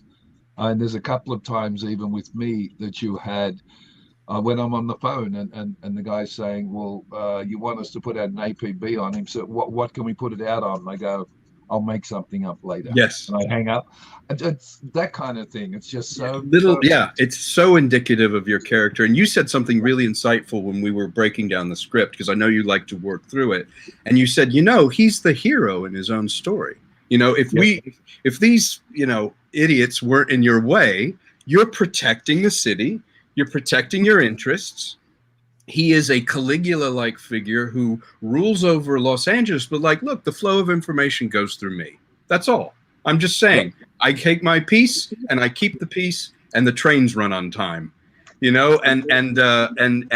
what I love, is that he is the hero of his own story in parallel, and you feathered all of that into the performance, so that he was a man of words. He was a man of obviously your presence and your stature. But in one scene in particular, and you know which one I'm talking about, you hold that frame in a single, and you basically say, I've anticipated every fucking move you guys have made. Checkmate. And that for me is a Shakespearean quality to him, where he's like, you really think you've got me? Okay, let me tell you how it's going to be. Yeah, and I've got you. And it doesn't indicate. What it does is there's a stillness in you that gives him tremendous power, because there's a moment where you're like, I think he's going to win. I think he's got this. Yeah, and I love that. That's what makes it. Yeah, that's what makes it so good. And the scene you're talking about is in the room with all the heads, the big boys around me. The smoky back room.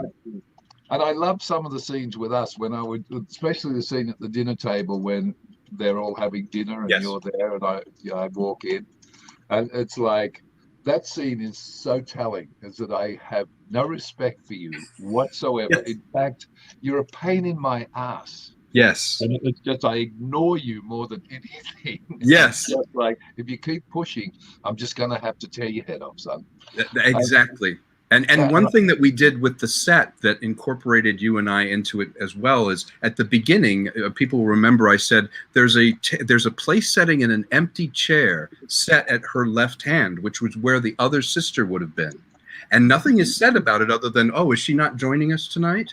But your character comes in and he literally spins that chair around and sits where the dead body would be, where she was, and gets right in my face and goes, brave words, Drake, and then in the 40s, as you'll remember, we talked about people say your goose is cooked, you're in deep trouble. Well, they're eating goose. And at the end of the scene, you go, so you like your goose cooked, do you?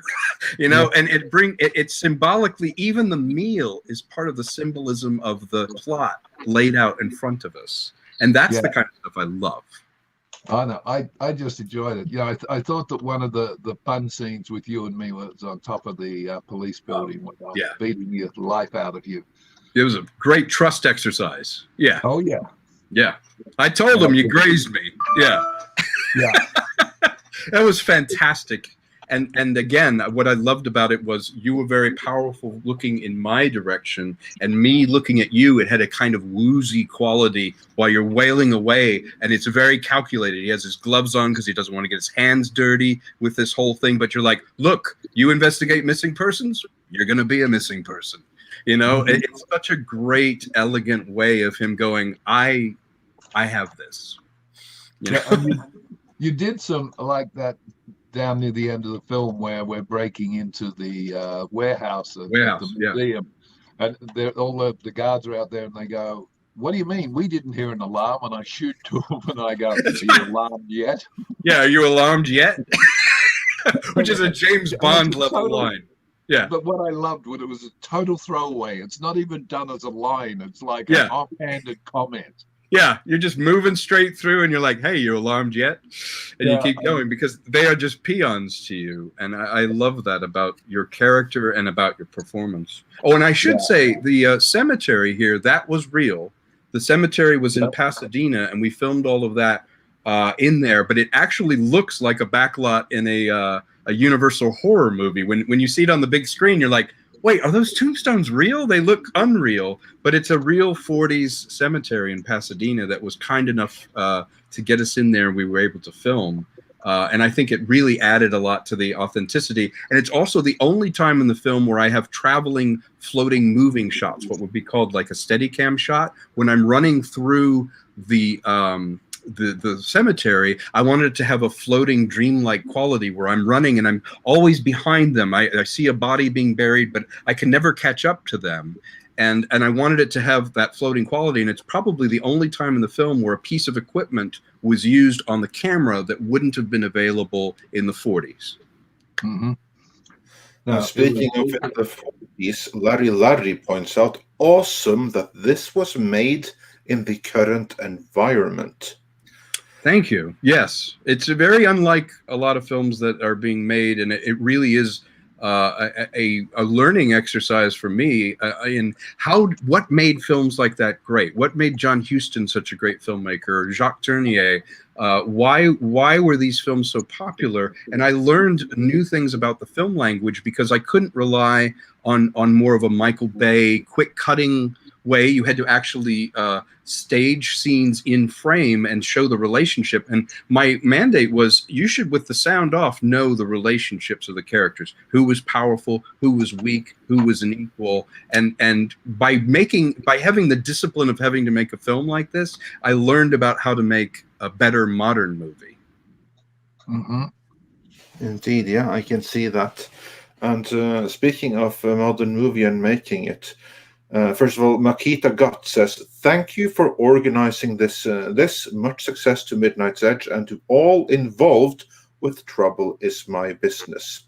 And Magi Web Design points out, if anyone here has an Oculus Quest VR headset, Amazon Prime has a movie theater app, so you can watch Trouble Is My Business on the silver screen tonight. I didn't know that. That's fantastic. So you put the goggles on and then it appears it's on a screen?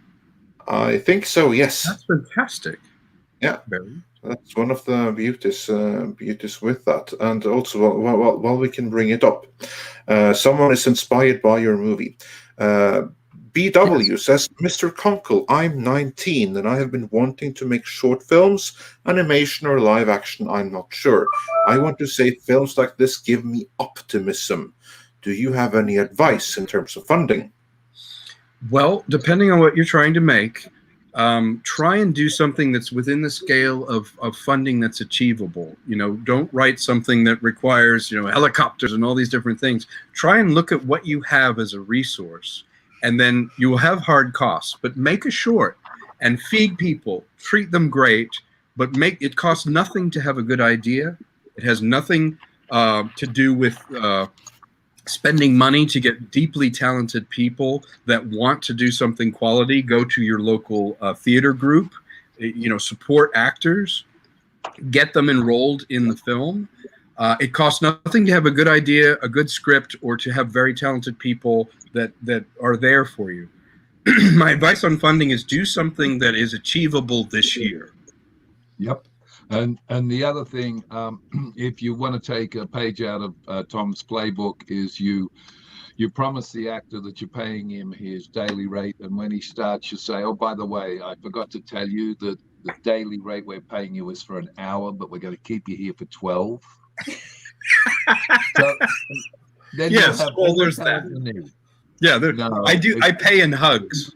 Yes, Yeah. and kisses. That's what it was. Yeah. We had a lot of hugs. Yeah.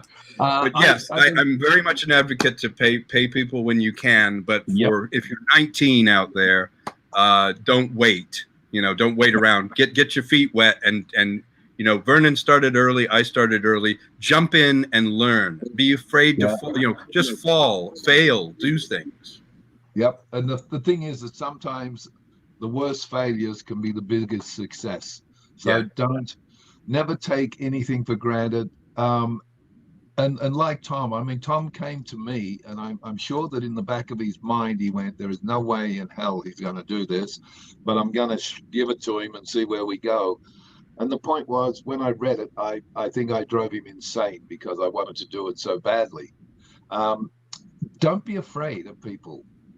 Actors are actors. It's that simple. We love to work. We love to find something that stimulates us and makes us step over the edge occasionally. And this film had me stepping over the edge a lot. And that was what I loved about it, that I got to put my foot out there and test the water. And for any actor, no matter how many films you've done or haven't done, that's what it's all about. It's doing the job and doing it well. And just try to set your film in one location. I mean, if you think about it, Trouble Is My Business was actually set in one location because it was shot against green screen. And there was like 2 or 3 location shots in the whole film. So you keep your costs down. You can compact everything. Everything is controllable. You're not worried about the weather, about this, that, or the other thing. If something happens, if an actor is sick and can't turn up, you can actually change on a dime what you're shooting because it's all there and it's easy to control. And as Tom said, just, suck it up and get out there and go for it because you never know what you're going to do till you try. It's that simple. That is very true. That is very true. Great advice. And I think, and that's the thing. It's about getting out there, putting yourself out there, and also managing the scope of what you can do. If you can make something good in one room, make it in that one room. Yeah. Thanks so much for that advice. And I just want to highlight something else that's in the movie right now, because we just saw this hotel lobby with the receptionist. Yes. And one thing I noticed there was also something as basic as the hairstyles also seem very time appropriate. Yes. How did you go about making sure that even that detail was accurate? I went on Pinterest, of all places, and I went to 40s fashion, and several people had done full catalogs of what hairstyles were big in 1947, which is when this is set. And so I had 2 makeup artists. One specialized more in wounds and damage and that sort of thing. Another did hair. And so I gave her a map of what I wanted the hair for the various characters to be. And even there's changes in the hair design from the beginning of one character, say Brittany's character, changing to the end. There's a progression. And so we looked at the hairstyles of movie stars at the time, but also real people at the time in the 40s. And I had the 2 makeup artists reproduce those hairstyles. Well, they did a very, very good job. She did an amazing job. Yeah. Lindsay and Rebecca were the 2 people, and they were fantastic. You'll notice, too, this scene is with Steve Tom. He was on a Geico commercial. I met him doing commercials. He was also the Funny or Die guy for a while. And I have him playing a guy named Gavron, who is sort of a Russian mobster who has clearly embraced capitalism, which is why I put him in this French provincial gold ornate room, which shows his capitalistic tendencies. We have this great scene where I directed him to, when we're confronting him, when he's speaking about Drake, I told him always look directly at Brittany, at her, when you're talking about me. And then as a dichotomy, when you speak of her, turn and look at me, so that you join the 2 characters, but he's playing one against the other. So symbolically, he is the only person who tells the truth in the entire film, and he's the most corrupt person in the film. But he also is talking about one while looking at the other, because he's playing our allegiances. He's like, "Oh, really? No matter who you hurt, you're going to get it." And he's talking to Drake about her. And you'll notice in the scene, the power dynamic changes. They're standing behind him. They're powerful. They literally change their position to where our characters are over him, holding him at gunpoint, and yet he holds on to his power even though he doesn't move. Yep. It's a great little scene with him. Yeah, and again, it's like more visual communication. Yes, yeah, it's all about the in-scene relationships and the shapes in the frame, the distances, and he leans forward into the light when he tells the truth, and then he'll lean back. But he's like a spider with this sort of web, and literally the way the guns are pointing at him, he's like the spider in the center of a web, because both of our guns are pointing at him while we're talking to him. It was very important to me to have those kinds of dynamics, because without the explosions and things to distract you, what you have are humans, faces, and the relationship and way they relate to each other is what my toolbox was for the film. So it was really important to me to stage it that way. Yeah, I was, I loved Brittany anyway, but I loved her performance and Tom's. And the other thing about my character that I love what Tom did with it was that when I'm being very violent, except when I'm with him, you never see me looking at the person I'm doing it to. When I hit the old man, I'm actually looking away from him. Yes. I just hit him, and I'm not even looking at him to see what result is to what I've just done to him. When I walk out of the room after I've shot the guy, I don't look at the police officer. I talk as I walk away from him. So none of it seems to be of any interest to me. Right. It's like, and even when we're having that scene on the roof and the young guy comes out, I go turn around and walk away. I haven't turned around. I'm still beating the shit out of you. That's right. But it's that whole disconnect with my character from reality to what I consider is my reality. Yes. And also, we don't look down when we step on a bug. When you step on an ant, do you really stop and lament the ant? No, you just trot over it and you keep walking. And we never stop when we step on a bug, and you're just stepping on bugs. Yeah, Grace just put her hand up, by the way. She always stops when she stands on a bug. Thank you, Grace. I love Grace. But no, I my only words to it, and I have to go, unfortunately, because I got to. I understand. Have to do a voice thing. But my only comment is that for what Tom had when he started and what he ended up with when he finished is 100% difference. That he did one of the most incredible jobs with what he had. And I think to anyone who wants to be a filmmaker, they should get Trouble Is My Business, watch it, and understand how a movie is made with very little money and made to look like it's made for a $10 or $15 million budget.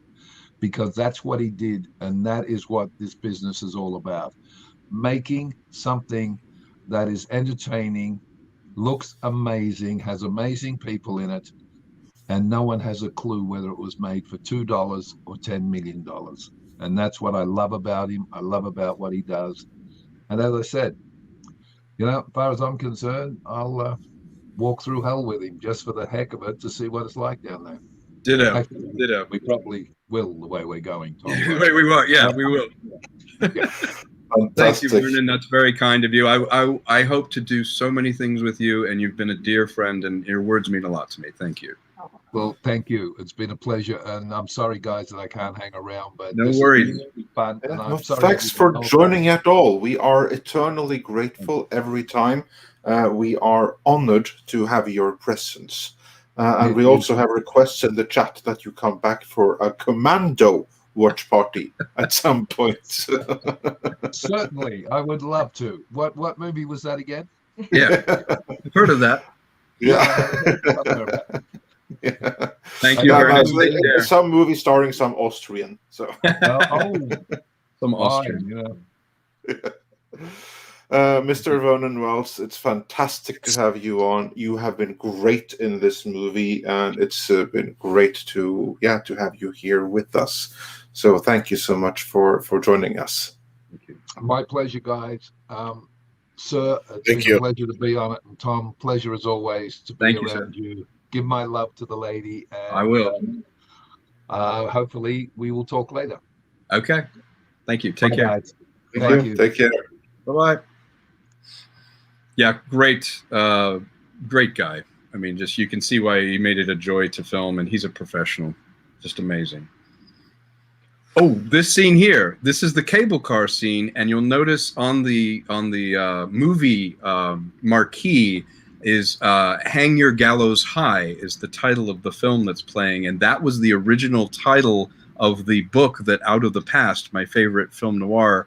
The book was called Hang My Gallows High. So that's the title there behind us. This was the most complicated scene in the movie.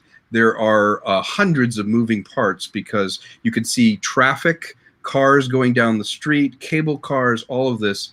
And when he closes the door here is my most Spielbergian shot, which is the doorman has called Lou McDonald because they've stolen Lou's car when they left the house, the Montemar house. He said, somebody arrived in your stolen car. So Lou is now tailing them, spying on them. And we get, as they pull away with the cab guy, who was actually, he was the guy who ran the car museum. See those cable cars behind them? Those are authentic to the period in the 1940s. That's what that section of road would have looked like back then. And then we have this little Spielberg pull-in where we see this guy, Lou is in the shadows behind him, and he kind of has a smirk like, I think I've done these guys in. Very, very cool. Also, I just have to highlight a comment here. Troy Pacelli says, if that Commando rewatch really happens, it'll be the second Midnight's Edge watch party I instigated. Because he was the one that actually came up with the idea for this one. Thank you, Troy. You're awesome. I'm so happy to be doing this with everyone from Midnight Edge and all the guys in the chat room, all the girls that are commenting. Thank you for helping make that happen. That was fantastic. Someone had made a comment about the Film Noir Foundation. They actually have done a write-up of the film. If you look at the Film Noir Foundation, they have a nice review of the film as part of that. I think Larry said that in the comments. I really would like to get the film shown there. I'm not sure how to get it shown. If you have any more information, give me a contact on Twitter. Yeah, indeed. Meanwhile, what's happening in the movie? Tell us. The scene we're watching right now. What's going on? That's right. Well, now it has all come down to the information that he stole in the police station said that there were various antiquities, including this diamond, in an annex for the LA Museum. And so everyone has descended on said museum. Vernon's character, Detective Tate, the police with him, then Jennifer and Roland Drake are both going to the museum as well because they got the information from the Russian in that scene where they were interrogating him and he's like, it's a place where antiquities belong. And he's like, a museum, obviously. So they're going to this museum. They have the code as to which box this diamond is in. So now Vernon's character is breaking in and getting the diamond he feels is his that has been withheld from him. And now Drake and Jennifer are showing up, and this is precisely where she wanted him to end up because she said, oh, we're going to leave once we get this diamond, and I have all this information on everybody. Well, we'll see what happens when she gets the diamond.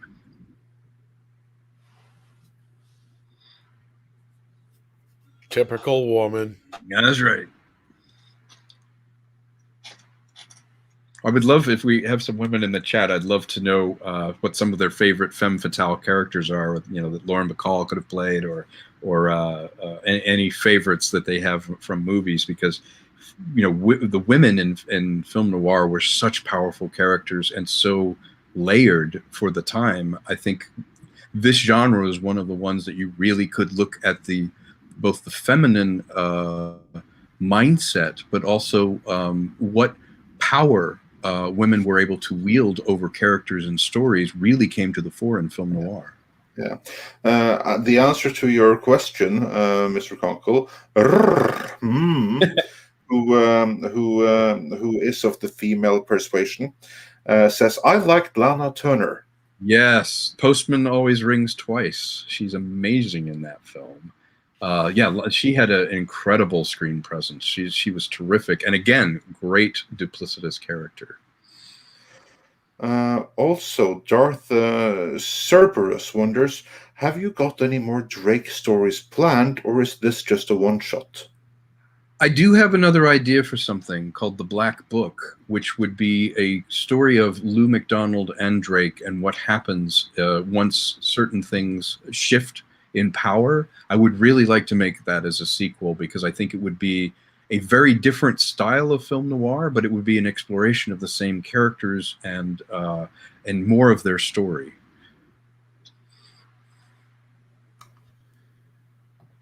Yeah, it'll be very interesting to see a continuation and a reprisal of that.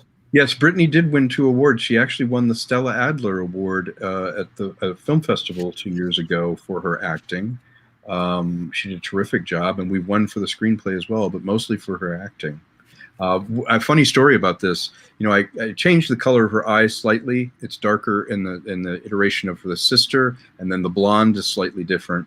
I got a call one time from a nomination committee, and they said, well, the 2 sisters, the actresses that played the 2 sisters, we were thinking of nominating them in a category for thriller, but we need the names. Which one played the dark-haired sister? And they're like, is that Brittany? I'm like, yes. And they're like, what about the other one? I was like, that's Brittany too. And she's like, well, I think that answers the question of whether she did a good job creating those characters. They thought it was 2 twin, women that were doing it because she even, the makeup makes her look slightly heavier, as the blonde than the brunette. They actually thought, well, wait, are these 2 different actresses? What do we have? And I was like, what a great tribute to her acting that they're like, so which one should we nominate? Oh, this scene's great too. This is him, Lou's cornering them. They have the diamond, and this is the speech that summarizes the entire theme, which is, I've been watching people from a distance my whole life. I'm the one with the nice car. The diamond is priceless. What's half of priceless? Just give me the diamond and I can walk away. And it's like, well, what are you going to do with it? And it's the entire theme in one confrontation. These are the 3 characters who met first, and the movie ends with these 3 characters. So we've gone full circle, and now he is telling this story with Lou in the car. So you go, well, what happened that the 2 of them ended up in a car from the scene where he's about to shoot both of them and take the diamond? Also, as for your earlier question, Darth Cerberus points out that Kim Basinger in L.A. Confidential, she was awesome. Yes. Now, I don't know if Cerberus is of the female or male persuasion, but anyway, the opinion was thrown up there. Fantastic. Yes, she got an Oscar for that. Yeah, she was great in that. There is Vernon. She was. And you can see how savage her character is in the background. She's the one who finishes off Vernon. And also love Jennifer Beals in Devil in a Blue Dress. Oh, yes. Devil in a Blue Dress I revisited recently. That is a very good movie. Denzel Washington. Isn't it Walter Mosley wrote that? It's a terrific movie, worth another look. Yeah. And to make everything abundantly clear to everyone watching, Darth Cerberus is indeed a man. But, thank you, Darth, and you're absolutely right. Still. You're making some terrific points, Darth. Thank you.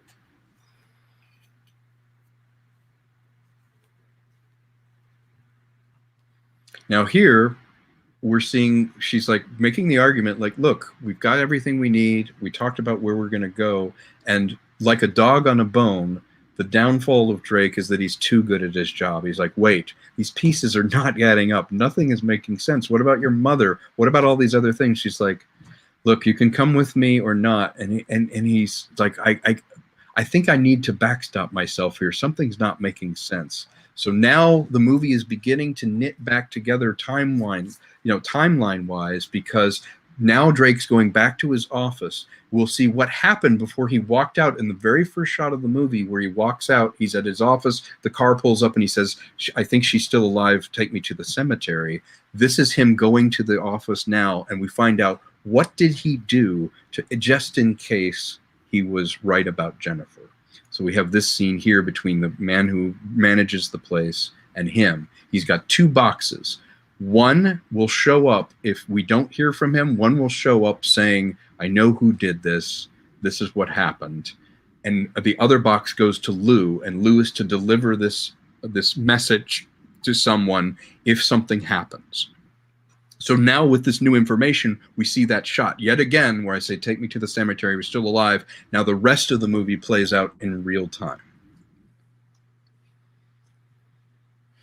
Yeah, so like this is then, we actually saw, because this is like a standard trope in film noir, yes. that only a part of the movie is the one in real time. You begins yes. with the retelling. You know what? We actually have like some of that in Ben Affleck's Daredevil. Also follow that trope. It started with the retelling. So that's Absolutely. also like in some fashion than a film noir, or certainly some tropes from it. Absolutely. And the narrator of it being both reliable and unreliable, and telling that story in retrospect, gives it a kind of, for me anyway, an interesting gravitas, because again, it's like your friend heading for the brick wall, and Noir is the warning, don't do it, don't go in there, don't go down that path, but there's nothing he can do. He's set on an inevitable path. And here finally comes a double cross, we think, from Lou McDonald, who's like, okay, give me all the information. And you can see his arm is bandaged there. That now we know that the bandage was, he got shot in that alleyway when he confronted them to try and get the diamond. And Lou is saying, listen, you need to give me everything. And Drake's like, of course, fine, I can't trust you. And then there's an interesting thing that happens. And Dave Beeler did an amazing job on the acting on this, if we watch this scene here.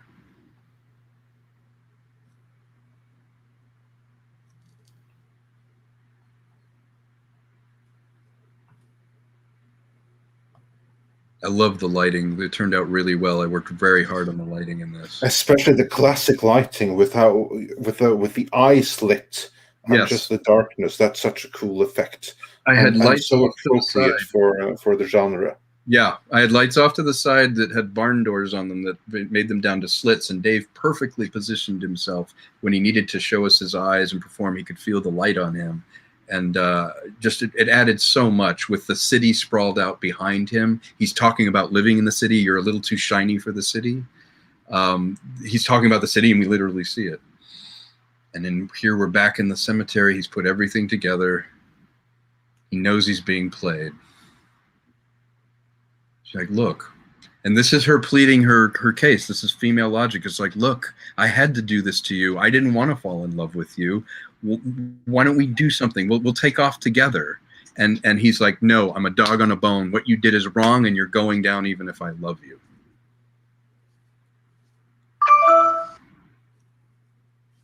Brittany did a great job in this.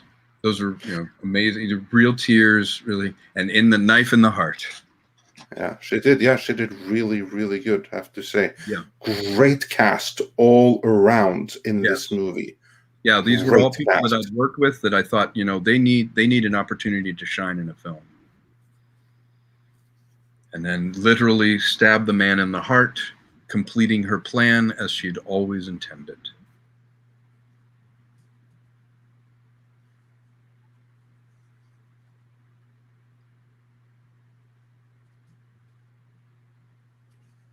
I loved you. It's like it's his fault. Yeah. Here is a shot that was where they shot Blade Runner. They shot the police station in the actual train station downtown in LA. We mocked up a locker where the message arrives for Lou McDonald from Drake if something bad happens to him. There's the globe again in the hotel. The globe is now on its side. The world has been completely disrupted. She's in silhouette there, a very Hitchcock shot.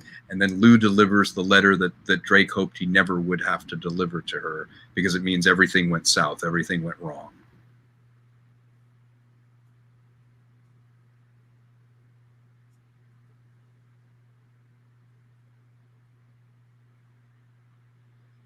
Lou has been shot. He's bleeding, but he did the right thing at the end of the film by delivering it. He wasn't as bad a character as he thought. He has a little redemptive moment, probably the only one in this, that has some redemption. And now Drake springs his trap on her in the letter. And we piece together exactly what happened. If you want, I can talk you through it, or we can watch it. Either way, the ending.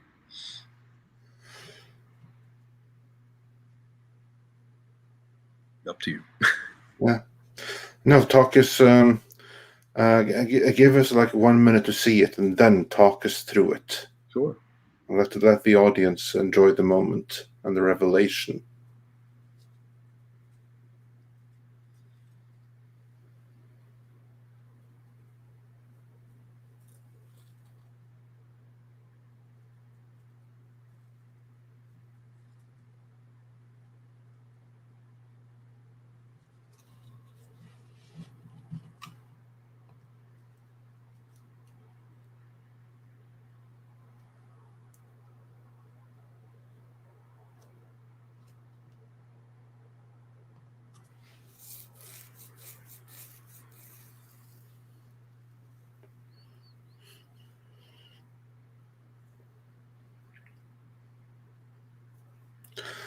Like the foreshadowing of her toying with his heart. Toying with his, thank you for recognize. picking up on that. Exactly. Yeah. She toys with him like a puppet. Yeah. And then we have this revelation as to what really happened in the apartment.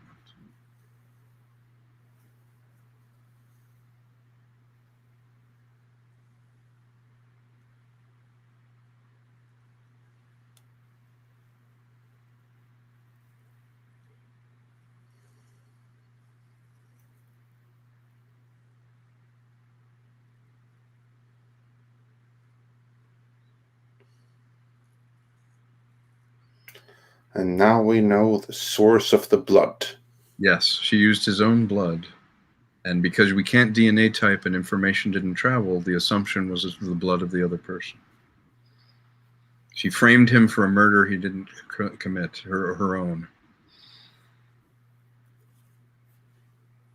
And then the one good cop that let him go in the beginning is the one that got the other box from Drake saying, be at this place, be at this hotel at this time. If I'm wrong and I die, you'll find her there. And roll credits.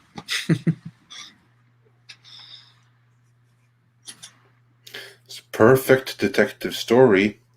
The perfect double cross. Yes, a little double cross. And She the was perfect prestige.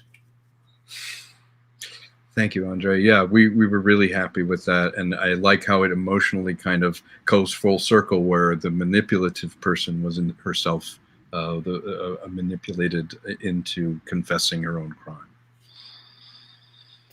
And roll credits. Roll credits. Yep. Congratulations on a fantastic movie. Now, when we have seen this whole thing here, this is one thing that I always find fascinating with mystery, detective, whodunit sort of stories like this. Where do you begin? Do you begin with having the solution and work your way backwards? Or do you start with the setup and then find the solution as you go along? Great question. And by the way, anyone that's watching it right now, please leave a comment and a good review. It makes a huge difference, even a one-sentence thing. If you enjoyed it and you want to help me and support, please leave a comment on Amazon that you enjoyed it. It will help keep the movie available. To answer your question, I did write from the back. I had the idea of without a body, there can't be a crime back then. And the idea that she was burying bodies in open grave sites. She would look, in fact, the mom makes a comment, you only read the obituaries in the funny papers. Well, she's doing that because people that she murdered, she buried an additional 6 feet down in an already 6 foot down grave. So there was never any body for the people she was eliminating. And then I wrote backwards from the trap that she was going to be caught in this duplicitous trap, use what appeared to be the murder of a twin sister that she was pretending to be, one that her twin sister was already dead. In fact, Lou found the grave behind in the study because her father was obsessed with Egyptology, he basically mummified his own daughter, put her into a sarcophagus. She knew that, so she impersonated her dead sister and had her murdered again in a fake murder by draining Drake's blood once he had passed out with her. And then writing backwards from that, I set the table as, how did we end up there? How do we end up in this place, in this time, with Jennifer Montemar? How does she get caught? And who gets destroyed in her wake? And I wrote backwards from that with Brittany. Very cool indeed. Also, Cavatino Cavalry Trooper Che asks significance of the number 77. 77 is it was a number that Brittany even used in her email. It kept recurring. We had a file number 77, which was the video file that the movie ended up being. So 77 just started becoming a number that had significance for everyone. It's also the year Star Wars came out, so we threw it in there. Also, the audience seems to have greatly enjoyed it. Darth Cerberus says that was a really fun film. Rick Lucy says, I hope in the future you play in this genre again if you have the spark to do it. Cheers. Thank you, Rick. And Supalcom says a how-done-it versus a who-done-it. Yes, that's a very good point. A lot of noir. And please leave these comments with Amazon or Tubi or wherever you can leave a comment. Please, anything would help. Yes, it's a why-done-it, actually. A lot of film noirs are how-done-its and why-done-its rather than who-done-it.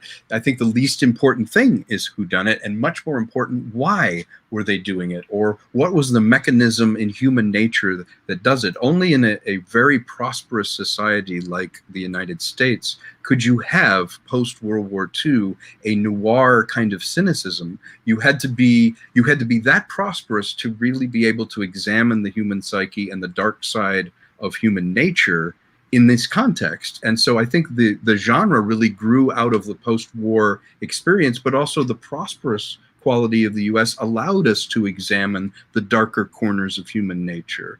And I think that's one thing that why it still resonates is we're still humans. We're humans now, and people do use each other. They do have duplicitous natures. There is a very film noir attitude that pervasively is in our society now, where you have people that are doing something you know is wrong, or you know they're heading in the wrong direction, and you watch in slow motion as they just fall apart. And that is the noir hero, that is the femme fatale, even in today's world.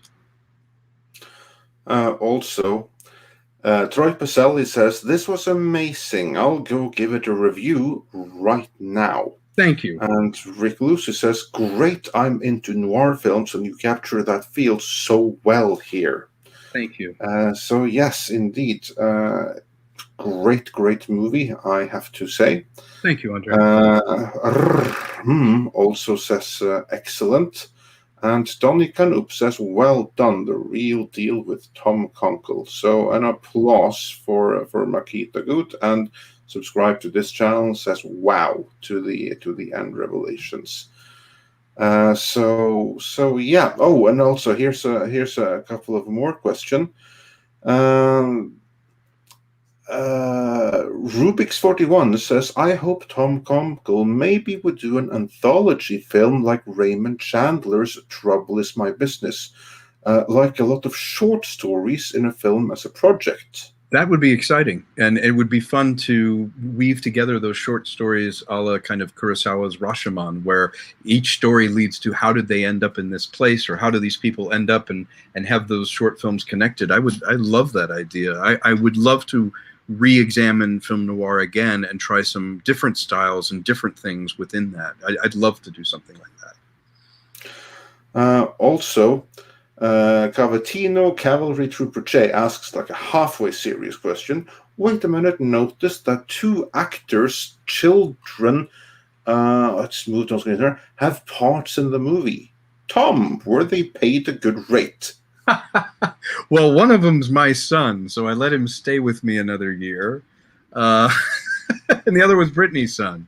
So yes, they were paid in hugs and food, and actually terrific actors. My son did a commercial with me when he was 3 years old. We did a Coke commercial together, and he was with my agent for a long time as a child actor. He played my son many times, so I was really happy to have this time capsule. He's much older now. He's become a teenager since this was shot, and he is just a terrific kid. And Brittany's son is the one who delivers the note in the diner that says Nadia, who was the captured Russian girl, and he's terrific as well. And Darth Cerberus wonders, any plans to expand into making a graphic novel adaptation of the film, like the Ed Brubaker comics? I love Ed Brubaker. You know what? I hadn't considered it. With the right artist and the right connections, I would love to explore that. Yes, that's a terrific idea. I would love to do a graphic novel adaptation. Exactly. So it appears that everyone is enjoying the movie. I know I did. It's been great doing this. Everyone, please help leave a like and a comment on this video right here too. As I saw someone point out the comment, this platform doesn't always promote these kind of videos because it doesn't have keywords like Star Wars and stuff like that in it. So it would be great if you all could help share the stream and everything like that, so it gets like a life beyond. And of course, also go and check out Trouble Is My Business one more time. You've just seen it, but pick up the Blu-ray. If you want it signed, then that's something that can be arranged. And also, if you go to Amazon, then please leave a mini review and some stars there as well, because that really, really helps out. It does. It does. Yeah. And thank you to Tom and you. I want to say very briefly, one thing that I love about Midnight Edge, not only do I like your attitudes about the films that we talk about, Star Wars, Star Trek, and things, but you have an intelligence and a fairness. I've seen you welcome other points of view and ideas, but also you've asserted your own arguments and points of view. In the year or two that I've been following the channel, it's become my favorite channel, and I'm always honored to be on here. I hope for many years to come we have these discussions about film. I think we're really all unified in our love of art, and we love filmmaking and stories and characters we can get behind. And everyone, you have a reflection on you is the quality of a lot of the people in your chat. A lot of them are very gracious people, very thoughtful people. They're very engaged in enjoying what they like, and they get passionate, and we feel hurt when feel like they're not doing right by us. But Midnight Edge is above the other channels because you are not built just on negativity. You are built on a support of guys like me, of independent film, but a deep love of film. And I think you will survive longer than the channels on YouTube that simply point their finger and don't like something. What I think Midnight Edge is elevated on is you make very cogent arguments about what is wrong with the business or what is wrong with something, but you go beyond that, and then you will last because you're also a very positive force. And those people that work with you, you're tremendously supportive of. And the people in the chat room have been so good to me and liked what they like, and they support you. And that's why your channel is one of the best.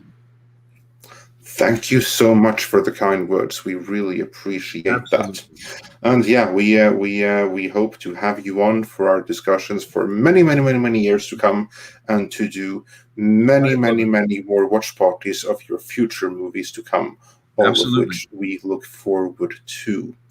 And with that, I would like to again say thank you to you, Tom Konkle, for joining us. And to Vernon Wells, the great one and only Vernon Wells, that was joining us for this most excellent of watch parties, the first of many. And Jesse Miller reminds us that that it's time for some koalas in the rain. Yeah, play us out. Yeah. All right, let's do koalas in the rain. Thank you, Why not? guys. Take Thank care. you Have a so great much, day. Tom, for being here, and thank you, of course, to Vernon as well. Thank for you. I being here as will well. tell him. He's great. And thank you guys for hanging in there and checking out the show with us. Thanks a lot, guys. Thank you. Koalas in the rain, koalas in the rain, no fucks given, koala, koala.